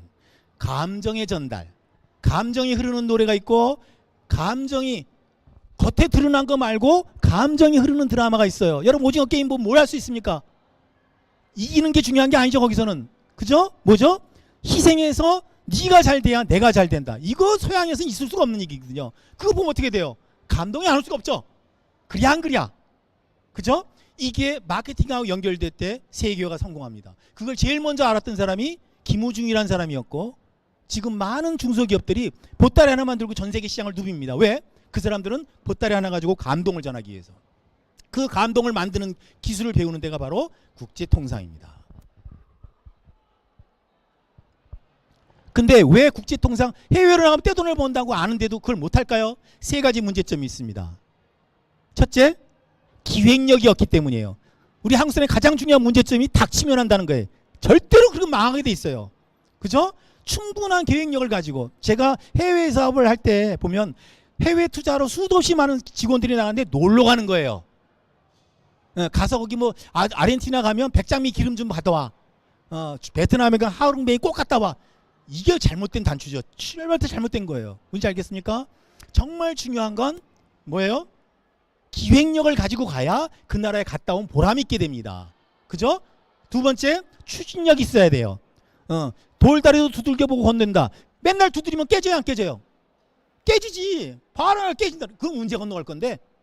추진력이 있어야 돼요. 그죠? 마지막 세 번째 뭐죠? 제일 중요한 건 뭐라 했어요? 협상력, 사랑이 필요합니다. 꿈과 땀과 사랑만이 세계화를 이룰 수 있는 성공의 3대 요소입니다. 그 꿈과 땀과 사랑을 배워가기 위해서 여러분은 세계와 관련된 그런 학습이 필요하다라고 말씀을 드릴 수가 있습니다. 자, 뭐 아직 많은 건 있는데 꿈과 땀과 사랑 얘기했었죠. 잘 모르겠으면 최용록이 제가 쓴 책이 있으니까 박영사에서 나온 책을 한번 보시면 왜 제가 쓴 책 엄청 많습니다. 그러니까 혹시 시간 되시면 출판사 서점에 가서 공짜로 쓰시면 아마 제가 쓴 책의 가장 중요한 건 다른 책들이 안 말하는 걸 굉장히 많이 썼습니다. 저는 7년 동안을 기업 경험한 사람입니다. 그렇기 때문에 제 책은 현실적인 사례가 많이 녹아들어 있기 때문에 훨씬 더 뭐라 했어요? 경험은 설득시킬 수 있는 가장 중요한 능력을 갖고 있습니다. 읽어보면 상당히 왜 해외 통상을 해야 되는, 해외로 나가야 되냐에 대한 얘기가 많이 들어 있습니다. 할 수 있다는 믿음만 있으면 능력이 없어도 성공할 수 있습니다. 여러분, 저는 서울대 출신 좋아하지 않아요. 실력 좋아하잖아요. 더 중요한 게 뭐죠? 실력보다 중요한 건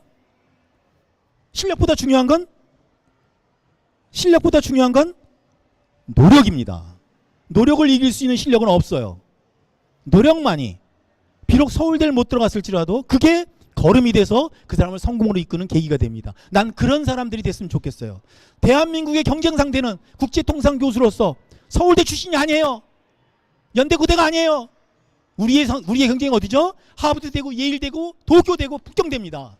그런 아이들과 겨루기 위해서는 열린 마음을 가지고 내가 수용할 수 있어서 파트너를 만들어 가야 됩니다.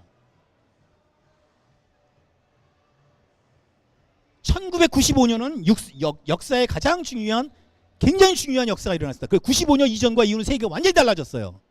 95년은 뭐가 일어났죠? 굉장히 중요한 세 가지 사건이 일어났습니다. 첫 번째는 1월 1일 날 WTO가 출범이 됐습니다. 그래서 세계는 하나의 시장이 됐어요. 이제 누구든지 쉽게 해외로 여행 갈 수 있습니다. 제가 유학 가던 시절만 해도 미국에 한번 가려면 일주일을 외교부에 가서 재민 교육을 받고 갔어요. 그래야 여권이 나왔어요. 지금은 여권이 문제가 아니라 누구든지 비자도 없이 그냥 마구 돌아다녀요. 그래야 안 그래야? 참 좋은 시대에 살고 있죠? 예. 왜? 바로 95년 1월 1일 WTO가 만들어낸 기적입니다. WTO의 핵심 패러다임 뭡니까? 무한 경쟁, 세계를 한 시장으로 통합하자라는 겁니다. 어떻게 만들어요? 어떻게 한 시장을 통합해요? 그게 95년 8월에 나온 7월에 나온 인터넷입니다. 인터넷 등장으로 세계 이전과 이후로 완전히 달라졌죠. 여러분 손 안에 이제 세계가 다 보입니다. 그죠? 그걸 어떻게 활용할 것인가. 우리는 지금 정보는 힘이다가 아니라 어떤 정보를 써야 되느냐, 어떻게 써야 되느냐, 이게 더 중요하죠. 그래야 안 그래야? 인터넷 혁명의 시대에 살고 있습니다. 세 번째는 뭐예요? 그해 12월에 전 세계 리더들이 모여갖고 지구 온난화에 대해서 처음으로 회의가 일어났어요. 이걸 COP 미팅이라고 해요. 이 COP 미팅의 17번째가 교토 프로토콜을 해갖고 지금 탄소 배출과 관련된 시장 기능이 나오기 시작했고 2020년 21차 때 파리 협약이 나와서 대한민국이 유엔 산하의 첫 번째 국제기구를 갖고 있는 게 인천에 있습니다. 뭐죠? 녹색기후기금 GCF. 바로 이 1995년 이 모임부터 그게 시작이 된 거예요. 그리고 그 세 가지 뭐였죠? 하나의 시장 WTO, 인터넷 혁명, 환경혁명, 이 세 가지가 앞으로 20년 한국 경제를 책임질 세 개의 키워드입니다.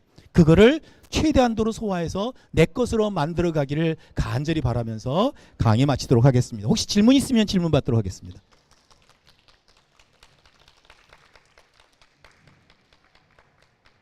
나머지 건 너무 디테일한 거니까 빼도록 하죠.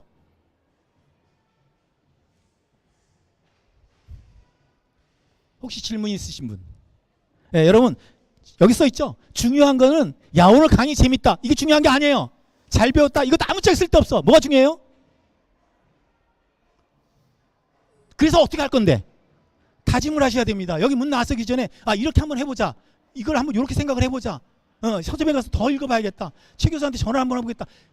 여러분 나름대로 뭔가 액션 플랜 있잖아요. 만남의 축복은 가능성으로 끝나버립니다. 영원한 가능성입니다.